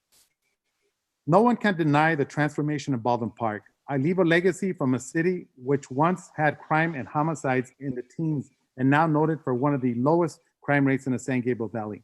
We have built a police department which is receptive and sensitive to the needs of our community. I am extremely proud of the women and men who make up the Baldwin Park Police Department. I commend the department and take pride in the immense contribution and community participation. Remember, say no to defunding our police department. I also take pride in the numerous grants and special funds received throughout the year. In 2020, we received a $1.7 million fund and continue our commitment to assist and address the homeless population. We have for decades provided resources to address the homeless despite the current crisis affecting us regionally. We received a $14 million grant from Measure W to build a regional storm drain water project at Barnes Park, along with the state-of-the-art dog park and renovation of the entire park. Our continued commitment to our youth will continue to be a priority. We will continue to seek additional funds to assure our youth are preoccupied and active in academic environment and sports. As I take a step back, I want to remind the City Council, we work hard to maintain a $9 million+ surplus. Don't take these funds for granted. We have established a 3% set aside annually to ensure we maintain fiscal stability and build our reserve funds. While some of our neighboring cities struggled, we have set precedents combined with fiscal responsibility. Under my leadership, no reduction in workforce and/or furloughs were issued. We took major steps during some of the most challenging and economic times circa 2008 recession. COVID-19 has been one of the worst pandemics in the 21st century and will be talked about for generations to come. We took drastic action and were the first city in the San Gabriel Valley to provide our community free testing. We continue to work with the Los Angeles County Health Services Department and continue to provide our community resources. We also had numerous residents apply for CARE Act funding, which assisted residents with rent along with business suffering from mandatory closure. I want to also acknowledge and thank the religious sectors who have provided food goods throughout our community. In times of need, we pulled together as a united Baldwin Park. We still have a ways to go prior to seeing any type of relief. It is pertinent we continue to be mindful of the vulnerable population among us. As the mayor of Baldwin Park, I have fought valiantly over the decades against those wanting to stop the city from progressing. Today, we all enjoy and celebrate the city's continued triumph and successes. We have achieved milestones and need to follow the path to future achievements and successes. I will commit to continue to be vocal and address issues which have direct effect on our living standards and well-being. I will remind each of you, as elected officials, this is not a popularity contest. I've always said I was not elected to be liked nor to be popular. In closing, I have served with honor, privilege, pride, honesty, and integrity. Viva Baldwin Park. Let me also say that I need to pay tribute to both my father and my mother who moved to Baldwin Park and I followed. So I owe them great gratitude. And they're not with me, but I know they're with me in spirit.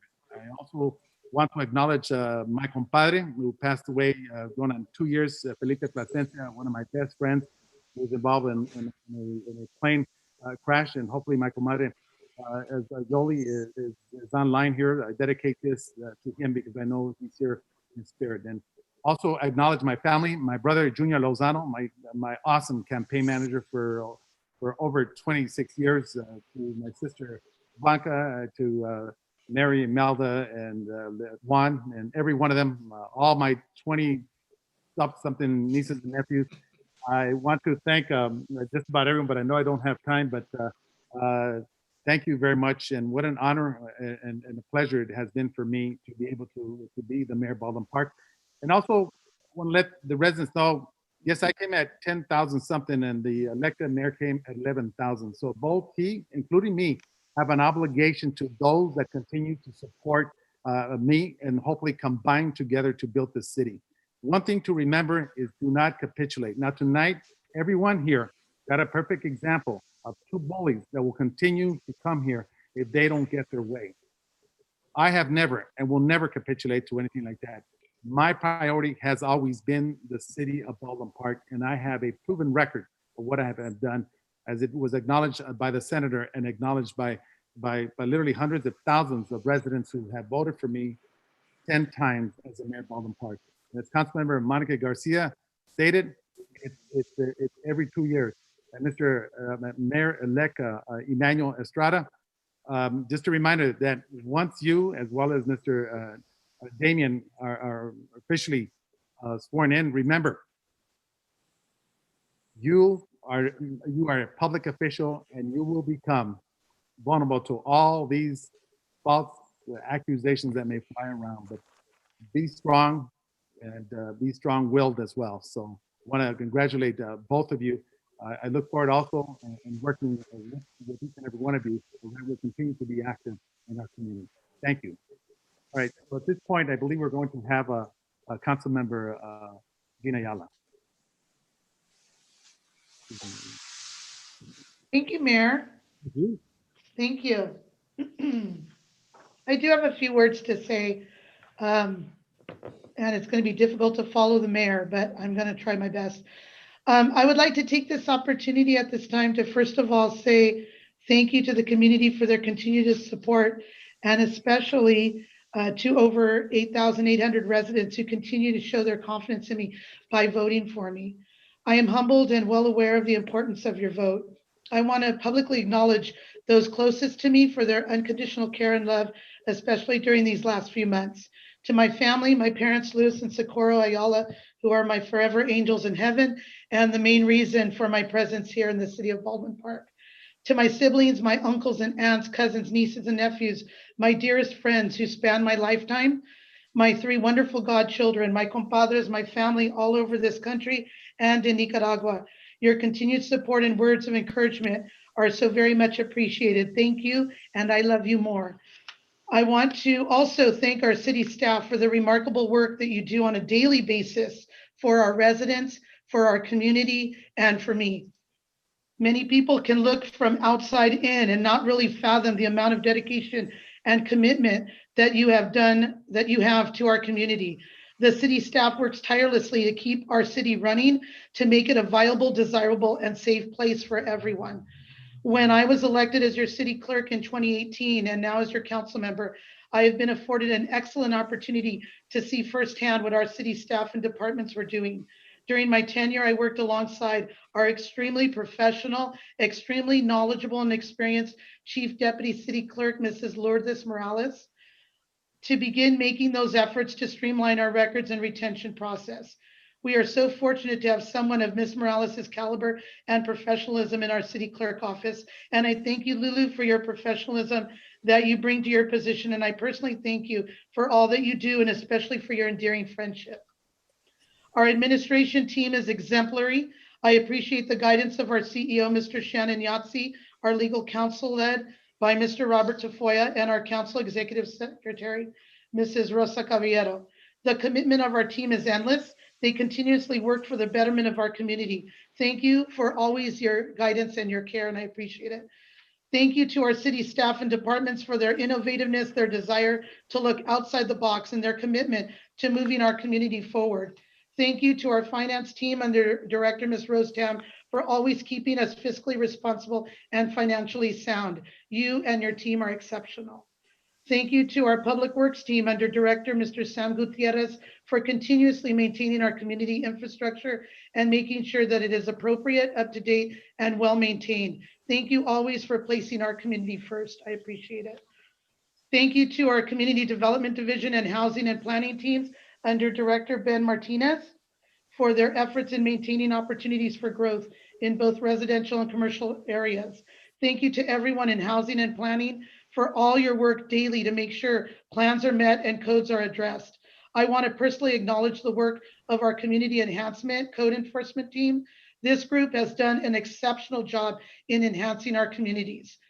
The 2 best things that happened was 1, moving that department into community development out from under the police department. Number 2, hiring our community enhancement manager, Jose Martinez. I cannot speak enough goodness about Jose and his team.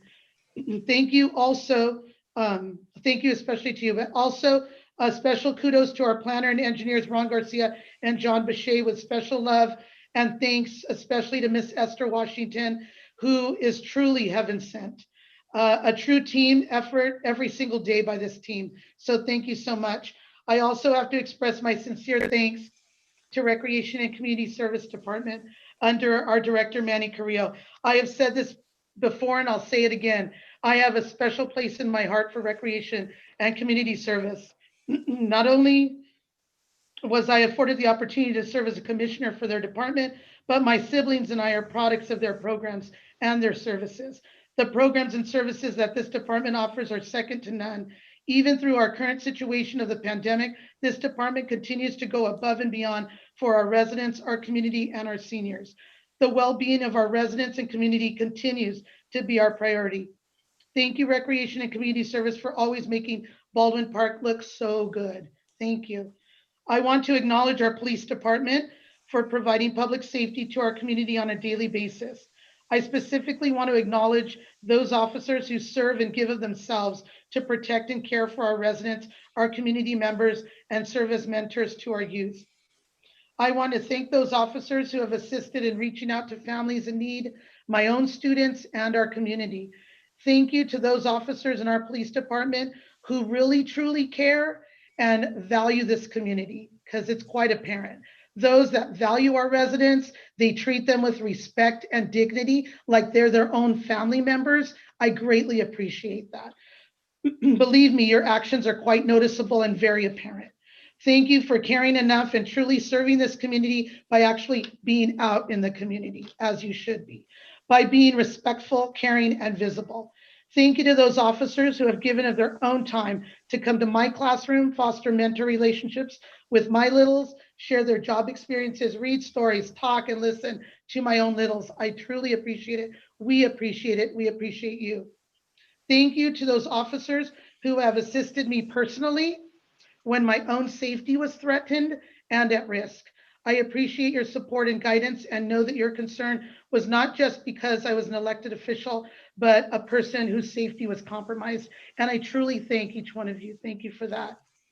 As an educator, I'm glad to see that there are officers who understand the value of the badge they wear and that they wear it with dignity and pride. Special love to my homegrown officers who decided to come back home and to serve this community that they grew up in, to be an example for our youth that they too can achieve this goal. I commend you because you could have taken your career anywhere else.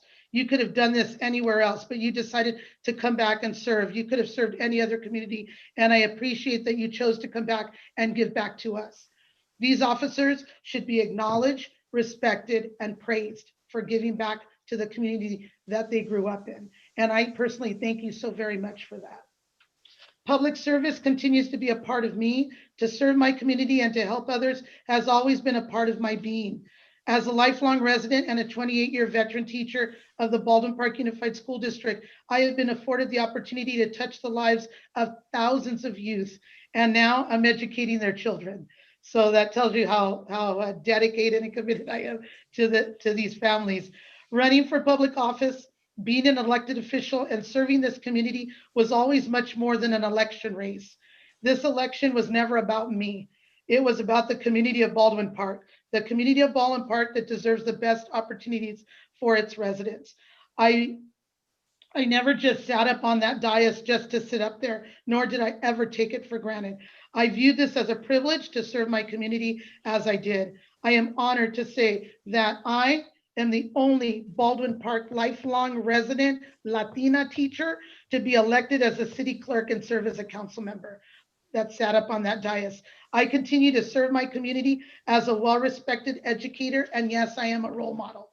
Our community of Baldwin Park has been transformed over the last 25 years, and I need to acknowledge the unwavering leadership of our mayor and my friend Manuel Lozano. Without Mayor Lozano's vision, our community would never have achieved the levels of change that we are currently experiencing and that we are witnessing right now. I want to thank Mayor Lozano for his support, his guidance, his leadership, and his friendship. We are family, Manuel, and I'm so really very proud of you. Homies por vida, remember HPV.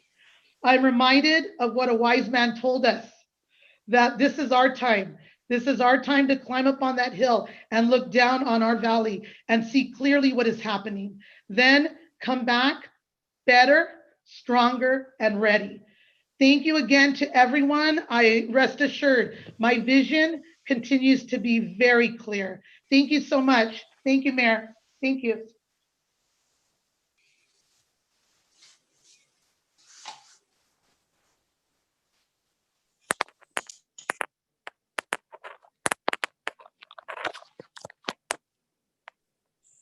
Mayor, you're muted.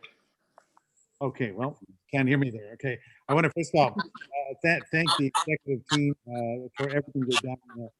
Shannon, Sam, Rose, Chief, Manny Carrillo, and every one of you that have done a phenomenal job throughout the years, making certain that this city behold, and of course, we've proven more so than others even thought. So at this point, I'm going to give the mic over to Councilmember Monica Garcia. Thank you, Mayor.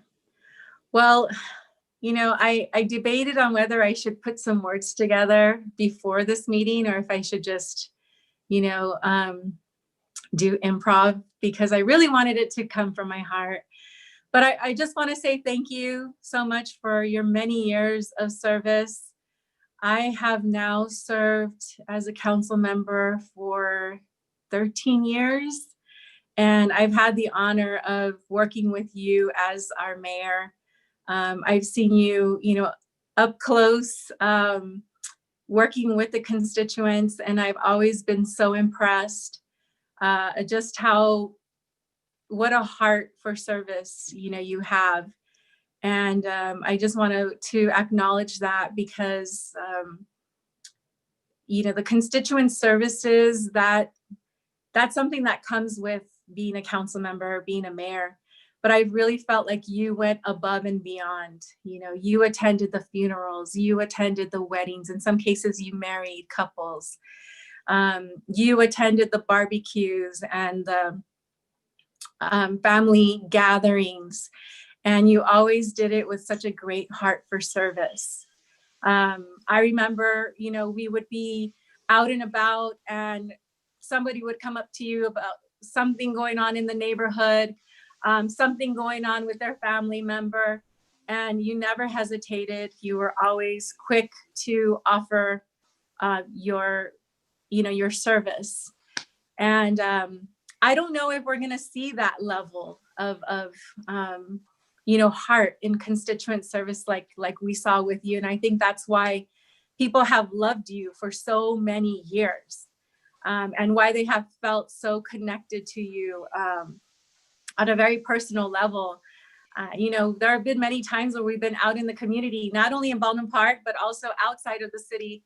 And people just come up to you like, they know you so well. And I think it's because you always extended yourself very personally. And, it was always with that heartfelt,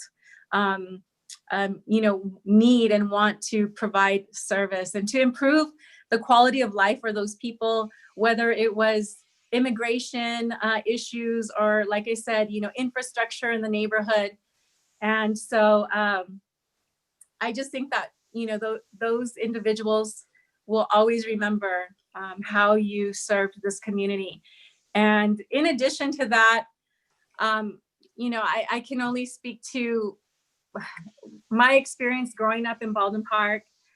When I look at where we were when I was, let's say, 10 years old compared to where we are now, it's so different. And we've heard this time and again, people driving through our community, people that have left our community and then come back, and they've talked about the changes in our community that have happened over the last 30 plus years. And a lot of those changes happened under your leadership, Mayor. And I want to be able to speak to those changes because they really did have a direct impact on the quality of life that we know in our city today. And I will share with you that when I was younger, I participated in recreation and community services programs. I did jazz, tap, ballet folklorico, baton, all of it. I spent a lot of time at our parks. And when I remember as a child, I had to run through the park because I was afraid of, what was happening in the park. And, we get to enjoy it. You see people today walking their dogs, playing basketball, doing Tai Chi, so much programming. I mean, there's been so much improvement. And a lot of that, Mayor, has been under your leadership and your vision. And again, because you've had a heart for your community and improving the quality of life for residents in your community. And that is like night and day when I remember as a child enjoying the parks as compared to today and what we enjoy. And a lot of that also goes back to economic development. When I was younger, we didn't have the amenities that we have today. We didn't have Target, Smart and Final, Starbucks, all the grocery stores that we have today, and Home Depot, some of these large regional retail stores that have attracted regional dollars and that have recycled into our community through programs and also for a better fiscal situation.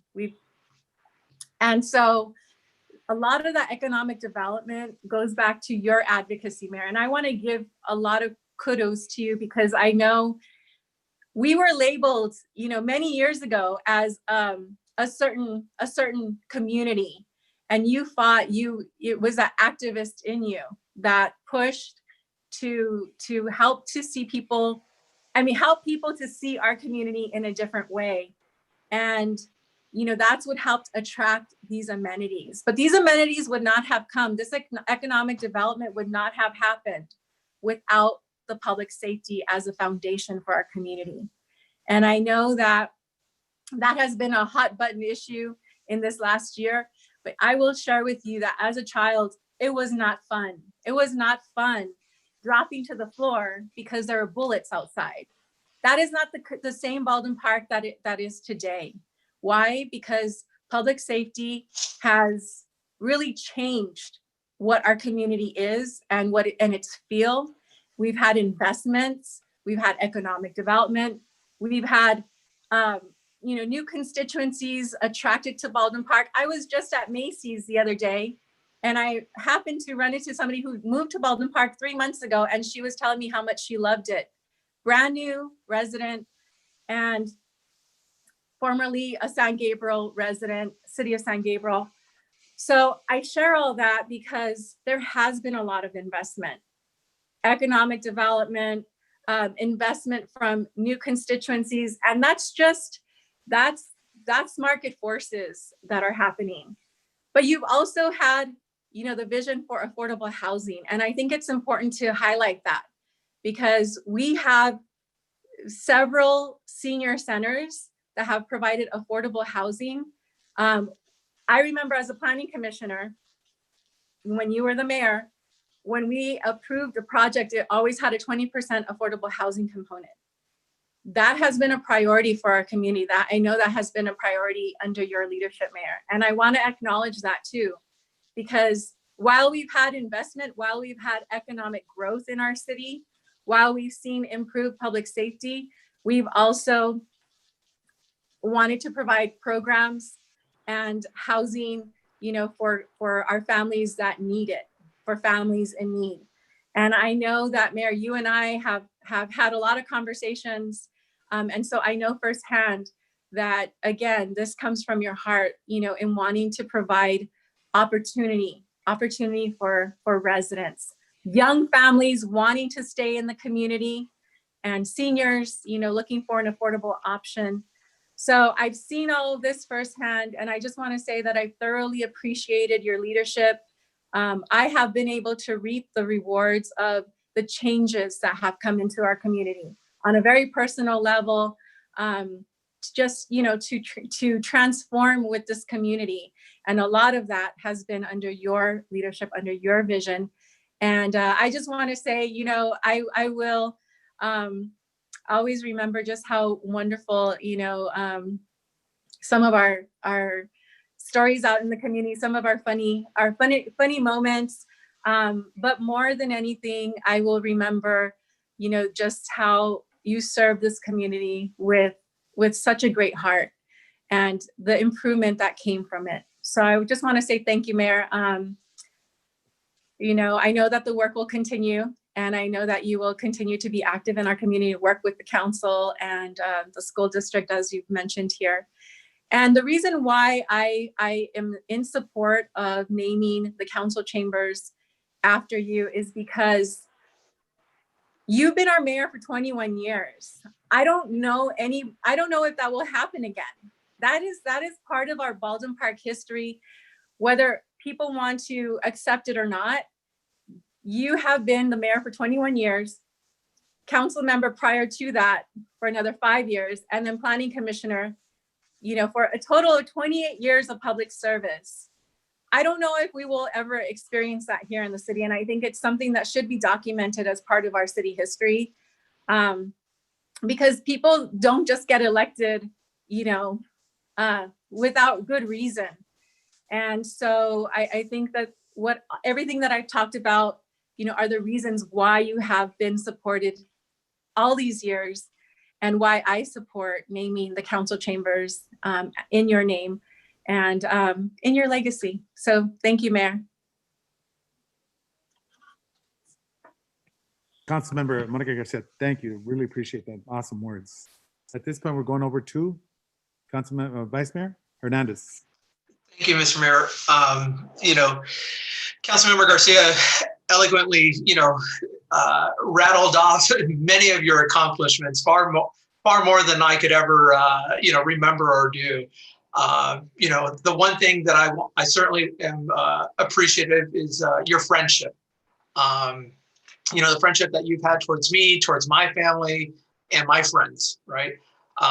You have become part of my family, as the rest of the city of Baldwin Park has, and their staff. Your dedication and how you conduct yourself out in the community, but more importantly, how you advocate on our behalf when we're not there. As Councilmember Garcia mentioned, constituent services is the heart of what you've done for the last 28 plus years. That is something that I've seen firsthand. I've actually been I've benefited from that from you also when I was just a resident out here, not an elected, where you bring those issues to the forefront, whether it's a local issue where someone needs their tree trimmed for whatever reason, or some graffiti that hasn't been removed because it just hasn't been it's been overlooked. Whatever the case may be, you take each and every one of those requests as if it was one of your family members' request. And that's something that I've certainly appreciated. I've learned from you. From time to time, we've had our different of opinions on certain issues. But what I've always greatly appreciated is you've been able to, look at and also learn from my views. And grow and move forward, together. The things that, the legacy that you'll leave behind, regardless of what people will say, as we all know, it's politics, there's always the other half for the other half, there's the good, and for the other half are the folks with a different set of opinions, and that's okay. As you mentioned, this is not something that we get into the business to be popular, but to make the right decisions. So with that, like I said, I don't expect you to be far away from the city and from our neighborhoods. Either seeing you out on your skateboard, riding throughout the city or our community. It's something that I hope all of us that are here and for the new folks that are coming on board, continue to advocate and instill the legacy of constituent services, right? I learned that as a full-time job when I was a council aide for the city of Los Angeles in Council District 14. So I understand exactly what it means for when folks are coming in and they haven't had their street repaved, or their trash wasn't removed on a particular day. I worked in Boyle Heights, a different community than us, right? And the one thing, as you've mentioned is, and I take great pride in this, is when people say that Baldwin Park is a poor community, I disagree with them. And I think a lot of people will share that same fact, that we're not a poor community. We're actually a very hard working community. That has a lot of resources, rich with a lot of commitment from our community residents that are very active, as we've recently saw in the last couple of elections, which I love. And that advocacy and participation from our residents at all levels is something that I love, and it's something that I think that you've been able to stir up over the last couple of years. As Councilmember Garcia mentioned, you have the mayor's position has to be elected every 2 years.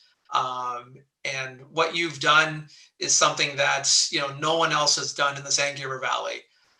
And I don't think that's necessarily going to happen in my term. But if it does, good for them.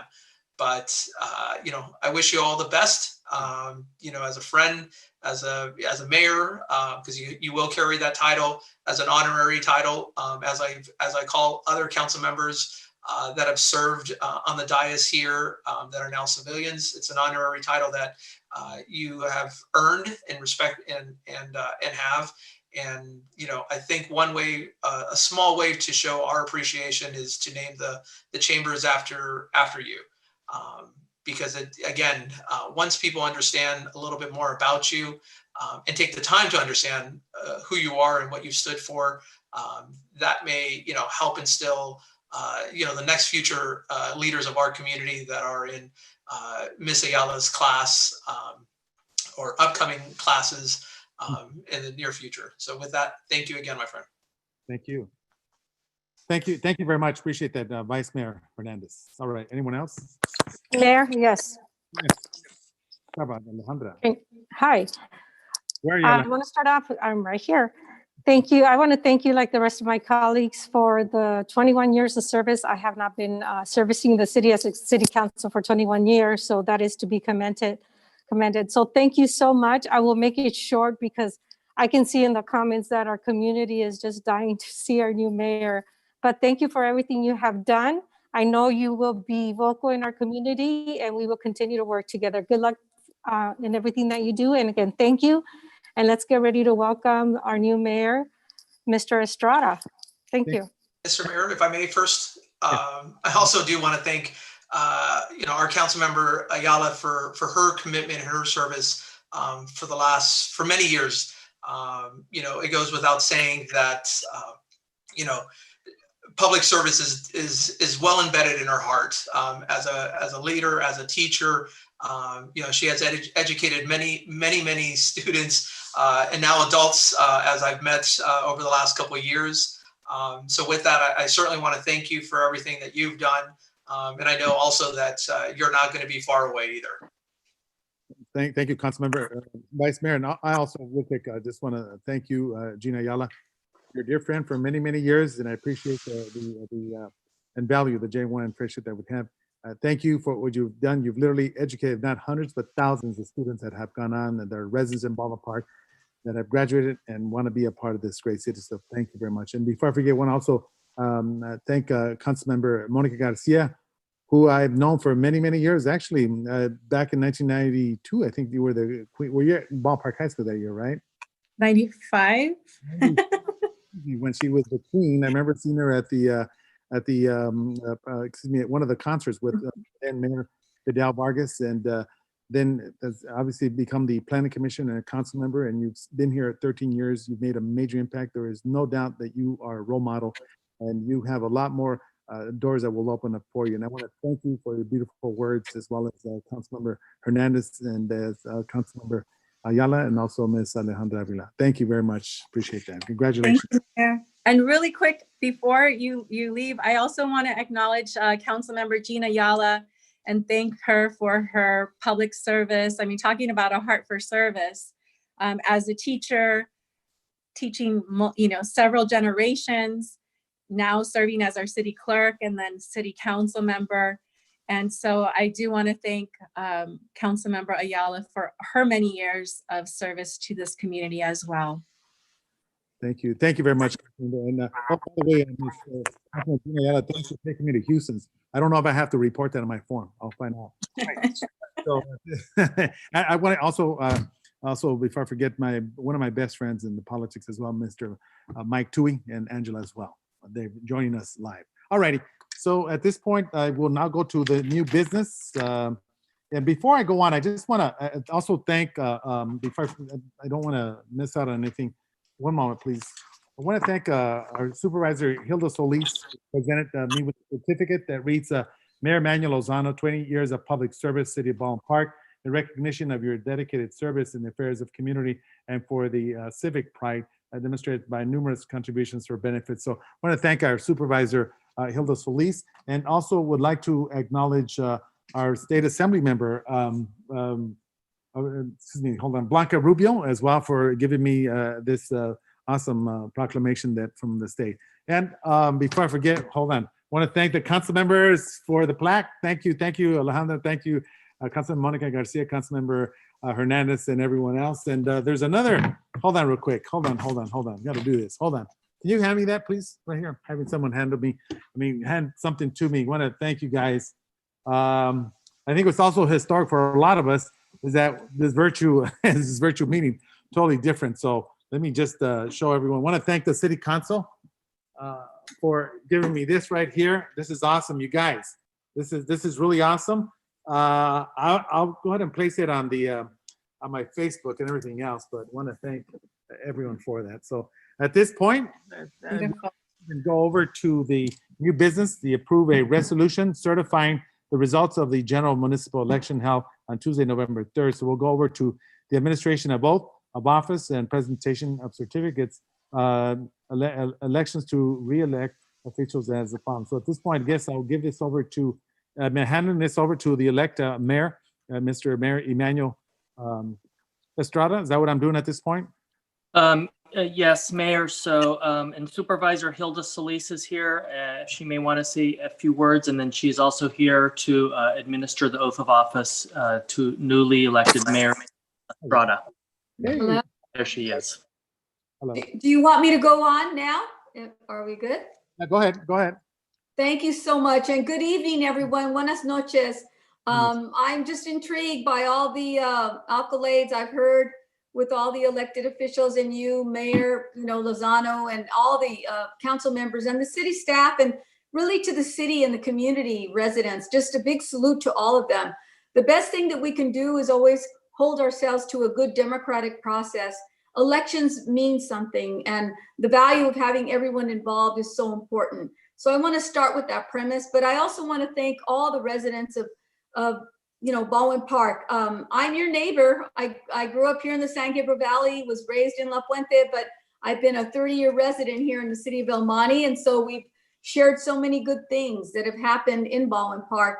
And I'm, very thoughtful and reminded of some of the things that have been said already about Mayor Lozano and also the previous mayors before him back in 1992. And we had the privilege of having then President-elect Clinton come to the San Gabriel Valley. I'll never forget that moment, and meeting the First Lady, Hillary Clinton, and seeing how the enthusiasm of our community came out to welcome both of them. And that happened in San Gabriel Valley and Baldwin Park. Fond memories that I have. But now fast forward, so many good things have happened, and I want to congratulate Mayor Manny Lozano, who I've known for many years. You started out as a youngster, 28 years. Oh my God, where did the time go? You've done so many good things, and you've been there for so many occasions where I have been there representing the city of Baldwin Park as a assemblywoman, senator, congresswoman, and the Department of Labor. And I'm very happy that we've been able to work together with the city to create opportunities for park space, for parking structures, for MetroLink, for so many good things that we've done there together, and really opening up opportunities, whether it's even now facing the pandemic, COVID, having food bank drives there and testing and all that needs to happen. I really want to thank you and all the members of your council and your staff. I can't tell you how actually so proud and enamored I am by the city services that you all have provided over the years. And I can continually look to see how we can foster that and work with you in partnership. So no matter where you are, what's happened, Manny, I just thank you so much for everything. And also the outgoing city council members. But more importantly, we got to preserve what we have and taking on Baldwin Park to a new horizon and a better place, working together. I also want to thank Council Member Jean Ayala. Very nice to hear about all the accomplishments that you've had. What a wonderful and tremendous opportunity it's been to serve with you. And also to thank Monica Garcia, who's been there for so long, working to support many of the efforts that we put forward during my capacity in other elected offices and now as the County Board of Supervisors. So thank you, Monica. We look forward to working with you, and also to our new incoming city clerk, who's no stranger to the city of Baldwin Park, and that's Marlene Garcia. Marlene, I work with you in different capacities, especially at Kaiser when you were there. So I want to thank you for everything that you've done, and I know you're going to be contributing in so many different ways. But now I want to extend my sincere congratulations also to the new incoming Mayor Emmanuel Estrada, who I've just gotten to know and really excited about the potential of what he can do there in the city of Baldwin Park. Someone whose family has grown up there, and he, with his family, with his working class immigrant parents, as well as his family and his wife and children, being a part of Baldwin Park. That's really important, I think. And I know that he is going to undertake facing many challenges with the challenges that we're facing right now with high rents, lack of good paying jobs, and access to healthcare. These are things that I know that he's aspiring to help change. And I hope to work with him and all the city council members and all the community stakeholders. I know he's going to represent a new generation of young and talented leaders also wanting to come in and make a positive change. I know that his aspirations fit in nicely with many of ours, and that is making sure that people have affordable housing and there's housing for homeless people. And he believes also in good changes in climate change, and also advocating green and open space and park space, which is something that the city has always advocated for. So I think there's a lot of good things that we can try to improve upon and work towards, especially under this pandemic, which has taken so many of our families' lives, especially hard hit in the 1st District that I represent. Knowing that we have to move through this crisis, it's not easy, especially for our small businesses, but also for people who are tenants, who are wondering if they're going to be able to stay in their places now, and if they'll be evicted. And if not, we want to provide those protections and work with the city of Baldwin Park to do that and make available any CARES Act funding that we sorely need for our small businesses and for our families. So I look forward to working with all of you and with the new incoming mayor. And I have the privilege right now of administering the oath of office. So if it's appropriate, can we move on that? Yes. On that item? Yes, go ahead. Okay, so I'd like to ask Emmanuel Estrada to please join us here at this time. Hey, I am here, and I have Mayor Junior with me, who's going to hold the Bible for me. So I'm very excited. Okay, wonderful. I know it's getting late. You're stuck Yeah. out of it. Okay, so when I ask you to raise your right hand and repeat after me, raise your right hand and repeat after me.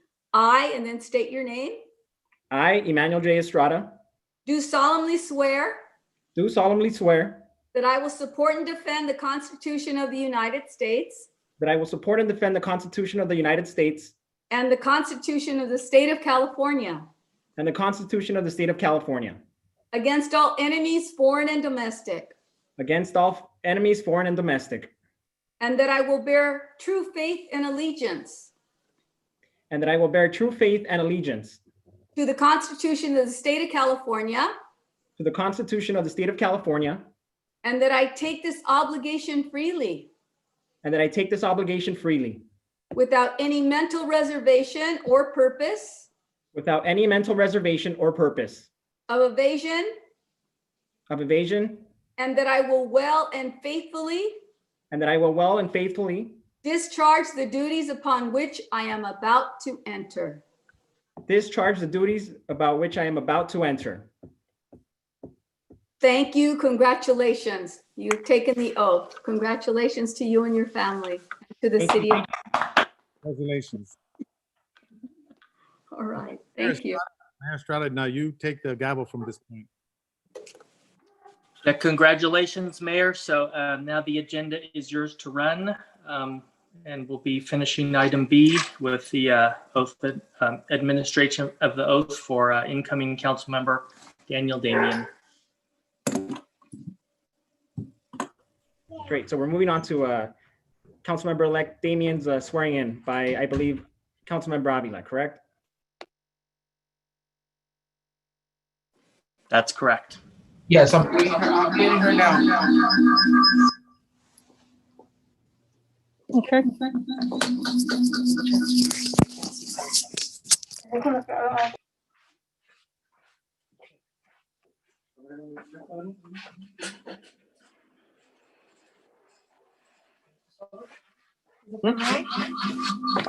at the hand. Muted.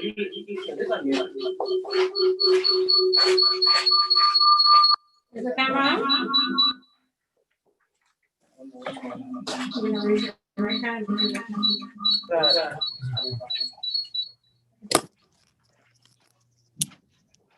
All right, so I have my mom here and Alejandra here as well. Okay. Ready? Hi, Mr. Can you hear us?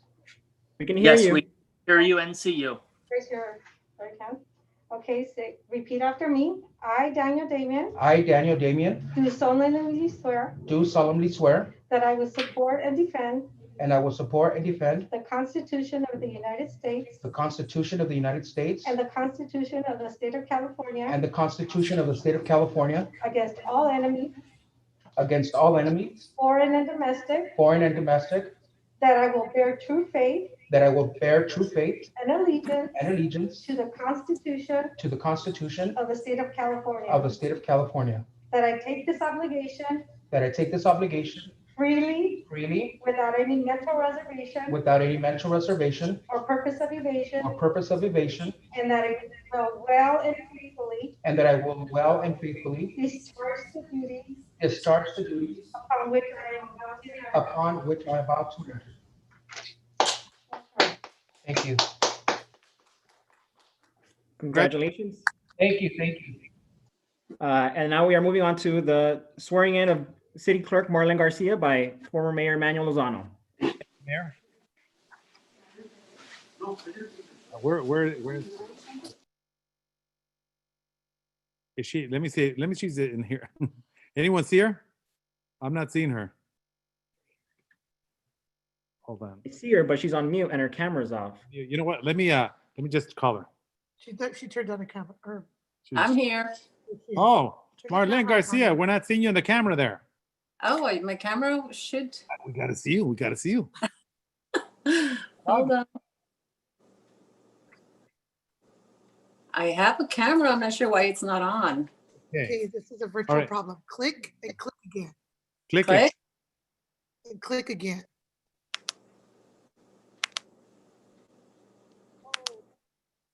Okay. If not, you know what? You want to go ahead and just administer as it? Well, you know what? Definitely got to see. Are you at home, Marlene? Start your video. Okay, let me go ahead and. Oh, here we go. Here we go. Hello. There she is. Nice to see you. Nice to see you. All right, Marlene, raise your right hand. Okay, repeat after me. I state your name.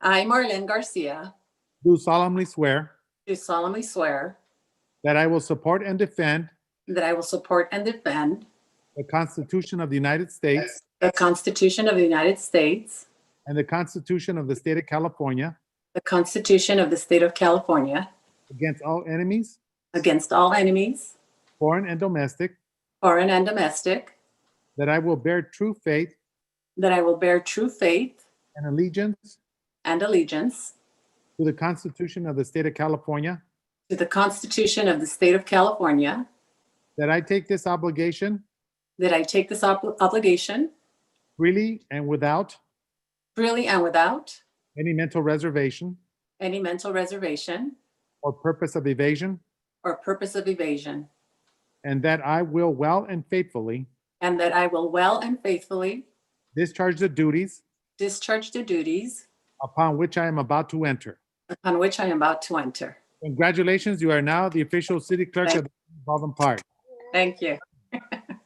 Okay, Mr. Mayor, thank you.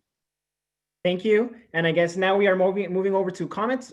Mayor, I don't know if you had any more comments, or we can go on to the next person in line. Well, I just want to, first of all, Mayor Emmanuel, want to thank you and each and every one of you. We look forward, and if you need anything, I would make myself available.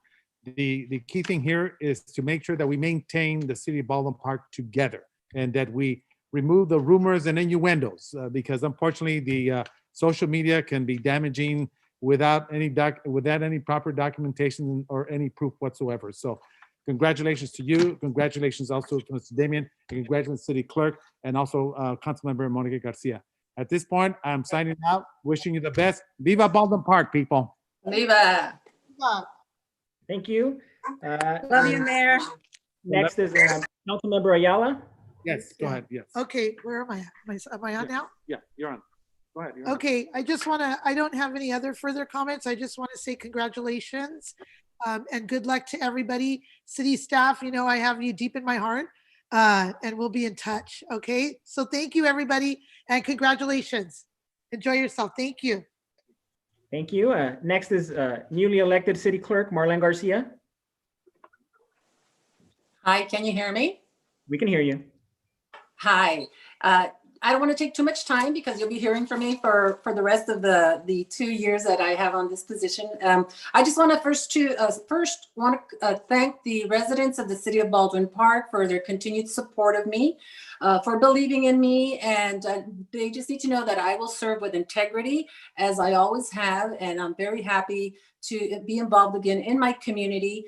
I raised my children here, they went to schools here, and I continue to live here. I work here as well at Kaiser Permanente, and it's what brought me to this wonderful community and what really made me see the spirit of community, the spirit of family, and giving back to this wonderful community, because I was raised in Boyle Heights. I did not see that type of spirit in that beautiful city. And so I'm happy that it's here. And so again, I raised my children here. I want to thank the mayor for his service. He has been like a father figure to my children, was there for their graduations from Sierra Vista High School, Baldwin Park High School, and when my daughter graduated from UCLA. So I want to thank him for being there. Both he and I worked together several years, 14 years when I served on the city council. A lot of those years were fun years that we really accomplished a lot of great things for this community. Again, it's believing in this community, because a lot of people ran away from Baldwin Park, whereas we, I believe, ran to Baldwin Park and made it the community it is today. I look forward to working with the newly elected officials, Mayor Estrada and Councilmember Damien, and of course, Monica Garcia. We have worked together in the past, and the elected officials that are there now. We need to continue this movement of Baldwin Park and ensuring that we're moving it in the right direction, that people that live here are proud to say they are from Baldwin Park, and that people are invited to come to Baldwin Park and to shop here and also to possibly live here. So yes, we do need to make housing affordable. That is something that I've always said for many years, even when I was serving on city council, that the affordable housing idea isn't really affordable for our families that live here, unfortunately. I also want to thank Councilmember Gina Ayala for all your support, all your help. You'll still be around. Please don't leave. Be involved. I think it's going to be necessary for all of us to work together. I want to also thank the staff, because I'm really looking forward to working with staff. I had a wonderful relationship with them when I was there as a council member, and I look forward to working with them again as I come in as the city clerk. I know it's a position that is not well known, but I want to make sure I'm going to work hard to make it known so that people understand this position is not just ceremonial. We are the keepers of the history of the city of Baldwin Park, and that is so important. So thank you, Mayor, for this opportunity, and I look forward to working with everybody. Councilmember Alejandra Avila, did you have any more comments to make? Yes, thank you. I'll be sharing the camera with Mr. Damien because my phone died. Welcome, everybody. I want to thank our newly elected Mayor, Emmanuel Estrada. Congratulations. I'm very happy for your big win. I know we are going to do a lot of things for the city of Baldwin Park moving forward. We will continue to do the best that we can, and I am extremely happy to be working with you. I'm also excited to welcome Mr. Danny Damien as our new council member. I'm looking forward to working with him as well. It's difficult to talk with the mouth, I want you to know. And I'm very excited. He has a lot of good visions, a lot of work opportunities for our community, a lot of plans for our city. So I'm very excited to work all together with Mr. Hernandez, with Ms. Garcia. I want to welcome Ms. Marlene Garcia. I was a former city clerk, so I know exactly what it is to do that job, and I know you will do an excellent job. So welcome back. And we will make this short because we've been here a long time. I just want to say welcome to everybody, and let's keep moving Baldwin Park forward. Good night. Thank you. City Treasurer Marie Contreras, did you have some comments to make?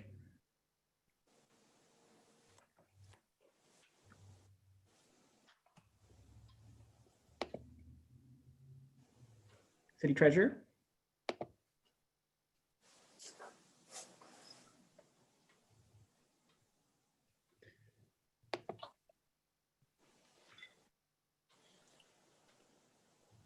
We can hold on City Treasurer Contreras, and we can go to Daniel, newly elected council member Daniel Damian.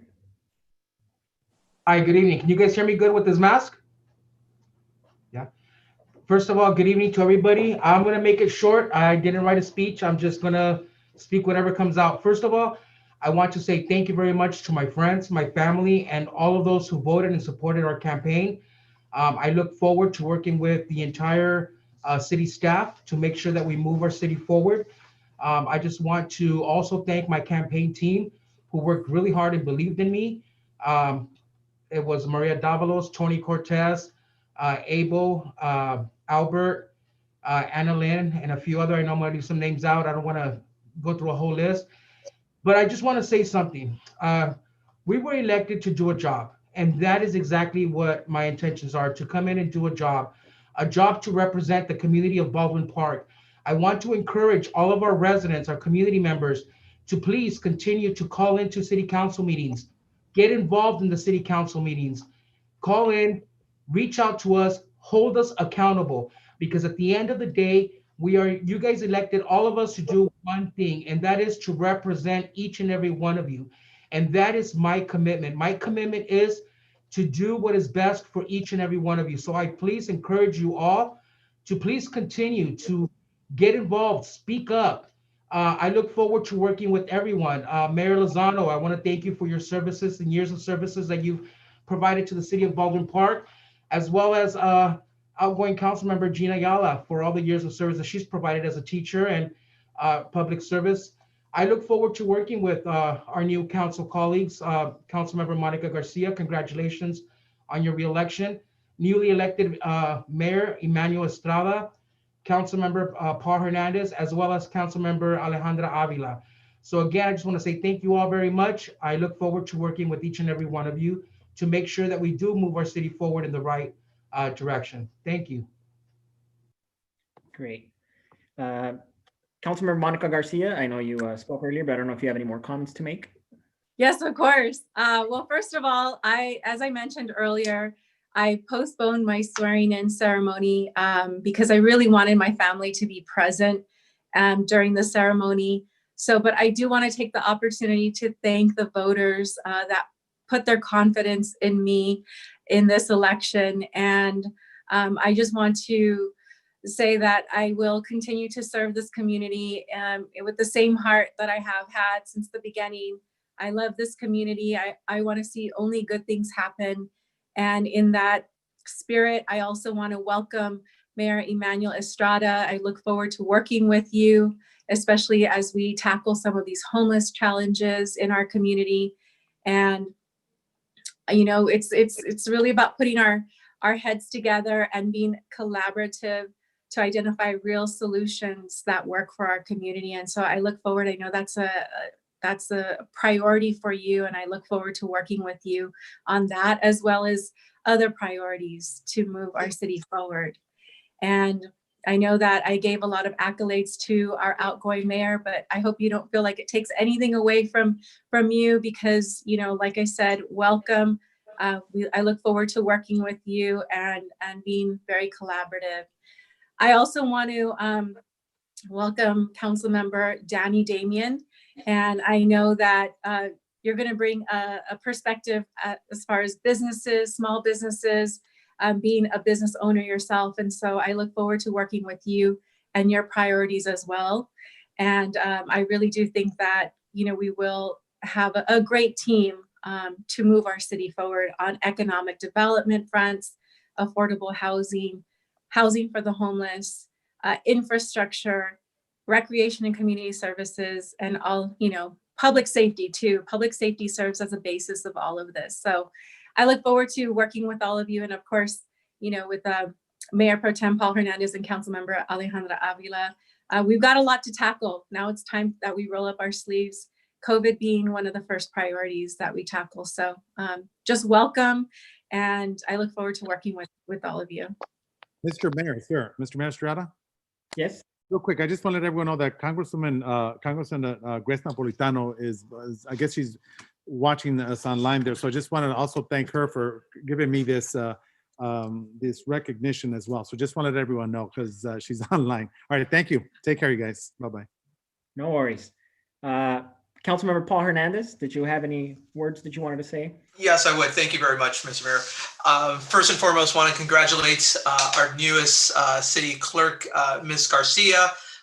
Congratulations. Welcome, Marlene Garcia. Excuse me. Welcome back to City Hall. This whole Garcia is gonna mess me up. I'm sure. So expect it. But congratulations once again. I look forward to working with you again in your new capacity as our city clerk, and to our newly elected council member Danny Damian. Again, congratulations to your win, to your election. Looking forward to and collaborating with you and working with on the various initiatives you might have, as I think we both collectively support workforce development. I've been working towards youth summer employment and other job initiatives for our local residents. So I look forward to working with you on those type of initiatives and all the other ones. And of course, Councilmember Monica Garcia, congratulations on your reelection. Obviously, the community had a lot of faith in you once again. So again, I look forward to moving the city forward, and to our new mayor, Mayor Manuel Estrada. As we've spoken already in the past, congratulations. I wish nothing but the success for you, and of course with our council member, newly elected Councilmember Damian. Because the way I see things is, if we move forward as a whole, our city moves forward as a whole. There are enough challenges in our region and in our city that each of us can be successful in their own ways. So with that, thank you. And I wish, congratulations to your whole campaign team and your family that supported you, because I know that's a big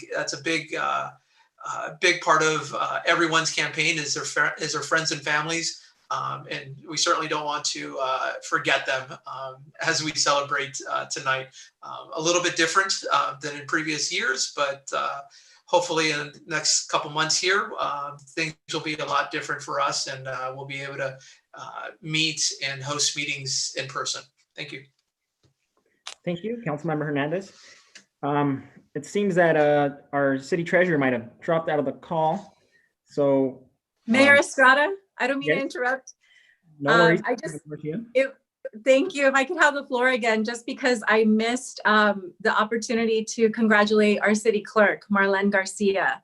I focused on the city council, and I actually, want to congratulate our city clerk, Marlene Garcia. And here we go, Monica and Marlene once again. Right. But welcome back, Marlene. A big hug to you, un abrazo muy fuerte. And I look forward to serving the community with you once again. It's going to be an interesting Marlene-Monica combination once again, but but I know again that you have definitely had a heart for service for many, many years, and I know that's going to continue. And I just look forward to working with everybody that was elected moving forward. Thank you. Thank you, Marlene. Mayor, can I be heard? Yes, of course. And I just want to confirm that's our city treasurer, correct? Hi, Emmanuel. I'm in Arizona, but I am sharing all this excitement with you guys, with the new council member, Danny, and you as our new mayor. I just want to let you know that I'm here for you with anything that I can help. I know we are elected to serve the people, and just want to wish you the best of luck. It's a different challenge. You think you know it all, but you really don't. It's really something different. So you have to enjoy and work on it every single day, every moment. And I hope that you do the best for our community. And I want to wish you the best and your family. May God bless you guys in your new chapter of your lives, as well as you, Marlene. I'm really looking forward to meeting all of you and working with you and challenging things for you with you guys. And I just want to let you know, I'm not a good speaker. The mic and I are not, of all these years, I just get all paranoid when I'm talking. But I just want to welcome you. And like I said, wish you the best. And thank you, Manny Lozano, for all these years. I know that we have met when Fonz, my husband, was an elected planning commissioner with you. So I got to know you since then. And I know you've done your best, even though, you know, like you say, you agree to disagree. And there's people that don't like chocolate, and you're not going to make them eat that chocolate. But, you know, you did your best, and it has been a great time, great benefits that we have. We had the opportunity to leave Baldwin Park, you know, when Target was developed and my parents lived on Main. But, you know, Baldwin Park was always good to us. We were immigrants and we came to Baldwin Park. We went to schools there. So even if we had the opportunity to leave, we were blessed to be raised in Baldwin Park and go to the schools and accomplish what we have accomplished. So I want to thank you, Jean, also for all your work that you've done and for always being there as our supporters. Thank you very much, and God bless you all, and good night. Mayor Thank you for the opportunity. Thank you. Thank you for those comments. Mayor, this is Alejandra again. I'm so sorry. Monica, congratulations on your re-election. I'm so sorry. I just saw you as a council. So congratulations. And thank you we're always working together. I appreciate that. Congratulations again. And Gina Ayala, thank you for working with us, but we will continue to see you. Good luck. Thank you, guys. It seems we're all out of you know, we are all filled with emotion, and we're going back and forth. So you know, I guess that's the list. I guess I am next. And you know, I just want to say, you know, I am, you know, you can't see it, but I am ecstatic and I am excited, and I know that we are socially distant, but we are together in spirit.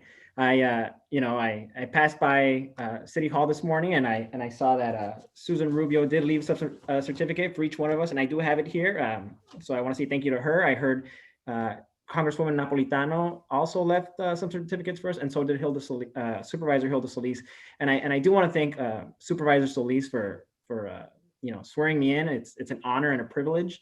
It is without a doubt that Supervisor Solis is an amazing role model, and she is without a doubt a pride in the San Gabriel Valley. I also want to congratulate former Mayor Manuel Lozano for having such a decades-long career in the City Hall, and that is by far a challenging record to beat. You know, so if anybody is up for it, you guys can try, right? And so I also want to thank everybody that made this possible. You know, as many of you know, and as many of you don't know, this is my second time running. In 2018, I had some savings that amounted to 10% of what the other two candidates ran.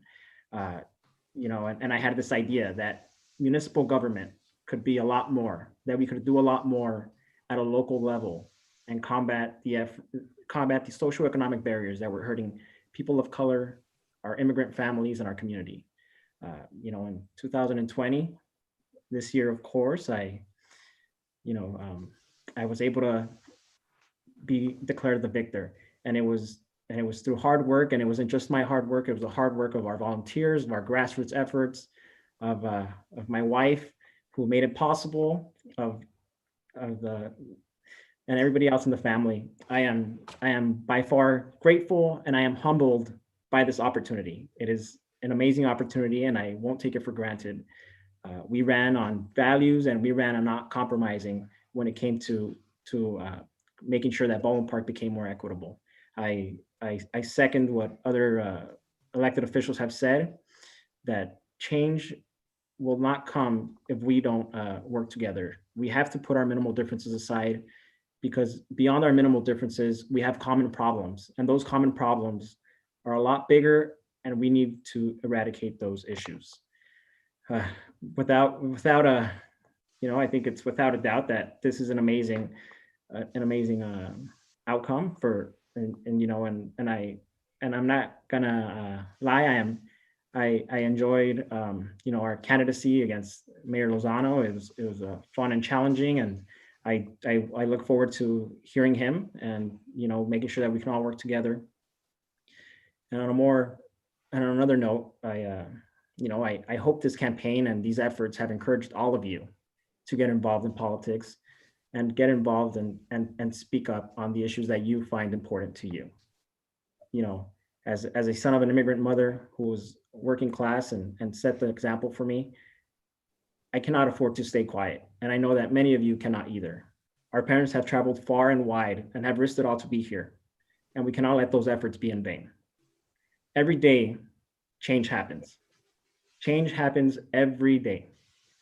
Every day, your ability to find a job might change. Every day, your ability to stay in your city might change. Every day, your ability to stay in your home might change. And it is up to you to get involved and to make sure that those changes benefit you, your family, and your community.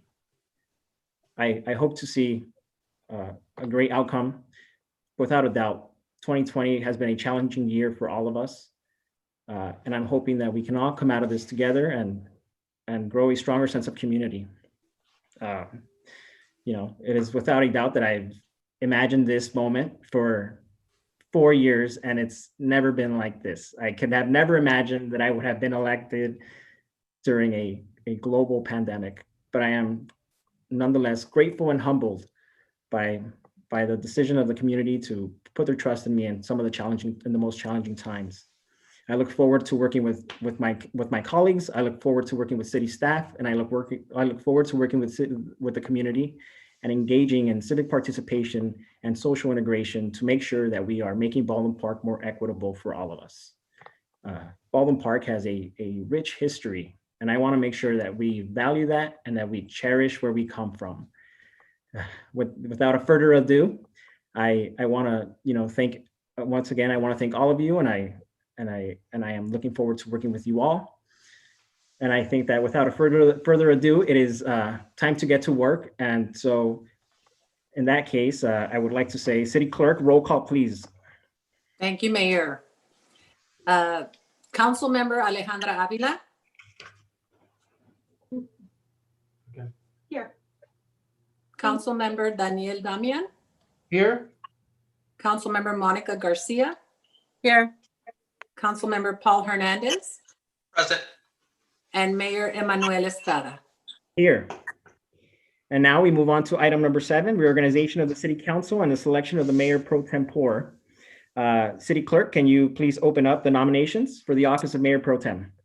Yes, I now open up the office for the selection of Mayor Pro Tem. Mr. Mayor, Yes? if I can make a nomination, please. Sure. Thank you. I'd like to nominate Alejandra Avila for Mayor Pro Tem. Second that. I'll second that. Great. I'll third it, right? All right. So I think, is there any, Are there any other nominations? are there any other nominations? No? Any None. objections? So without any objections, I believe this this move passes, and Alejandra Avila will be our next Mayor Pro Tem. And I think it's exciting. I am in agreement that it is well deserved by Mayor Pro Tem Avila to be the Pro Tem this year, and I look forward to her taking lead whenever I am unable to. Thank you, and I would definitely be there to take the lead when you are not there, but I know that you will be there for every single event and every single meeting. Thank you. You're Thank right. Thank you. Mr. Mayor, Yes. I don't mean to interrupt, but I believe the vice mayor requires a roll call vote. Oh, sorry about that. Roll call. Can we go back to the roll call, City Clerk? Yes, absolutely. Go ahead. Councilmember Paul Hernandez, Aye. Councilmember Monica Garcia, Yes. Mayor Pro Tem Alejandra Avila, Yes. Councilmember Daniel Damian, Yes. and Mayor Emmanuel Estrada. I'm sorry, Emmanuel Estrada, yes. Yes. So let's just move those comments I made earlier down to this section, right? And now we can move on to item number 8. And I believe that is to approve and adopt a resolution to appoint representatives and alternatives as official representatives of the city. Mayor, can we ask to move this to the next meeting just so that we can kind of familiarize ourselves with the committees that are there? Yeah, I think that's a great idea. I think this is an item where we should take a little bit of time to discuss and study, and then we can better select what committees we are best suited for. So, Mr. Mayor? Motion, yes. I believe that does require a motion and a vote as well. Correct. So motion. So is that a motion by you, Councilmember Damian? Yes, I make a motion to move the adopted resolution number 2020-063 to the next meeting. Great. Is there a second? Second. Is there any objections? Are we doing a vote for this, City Attorney? I'm sorry, I was on mute. Yes, Mr. Mayor, you would need a vote on that. Great. City Clerk, roll call, please. Thank you. Councilmember Damian, Yes. Councilmember Avila, Yes. Councilmember Monica Garcia, Yes. Councilmember Hernandez, Yes. and Mayor Estrada. Yes. With that said, I believe we are out of agenda items for today. I don't know if any staff or members of the council have any comments to make before we move to adjourn this meeting. Yes, Mr. Mayor. Okay. Go No, ahead. please, Mr. Damian.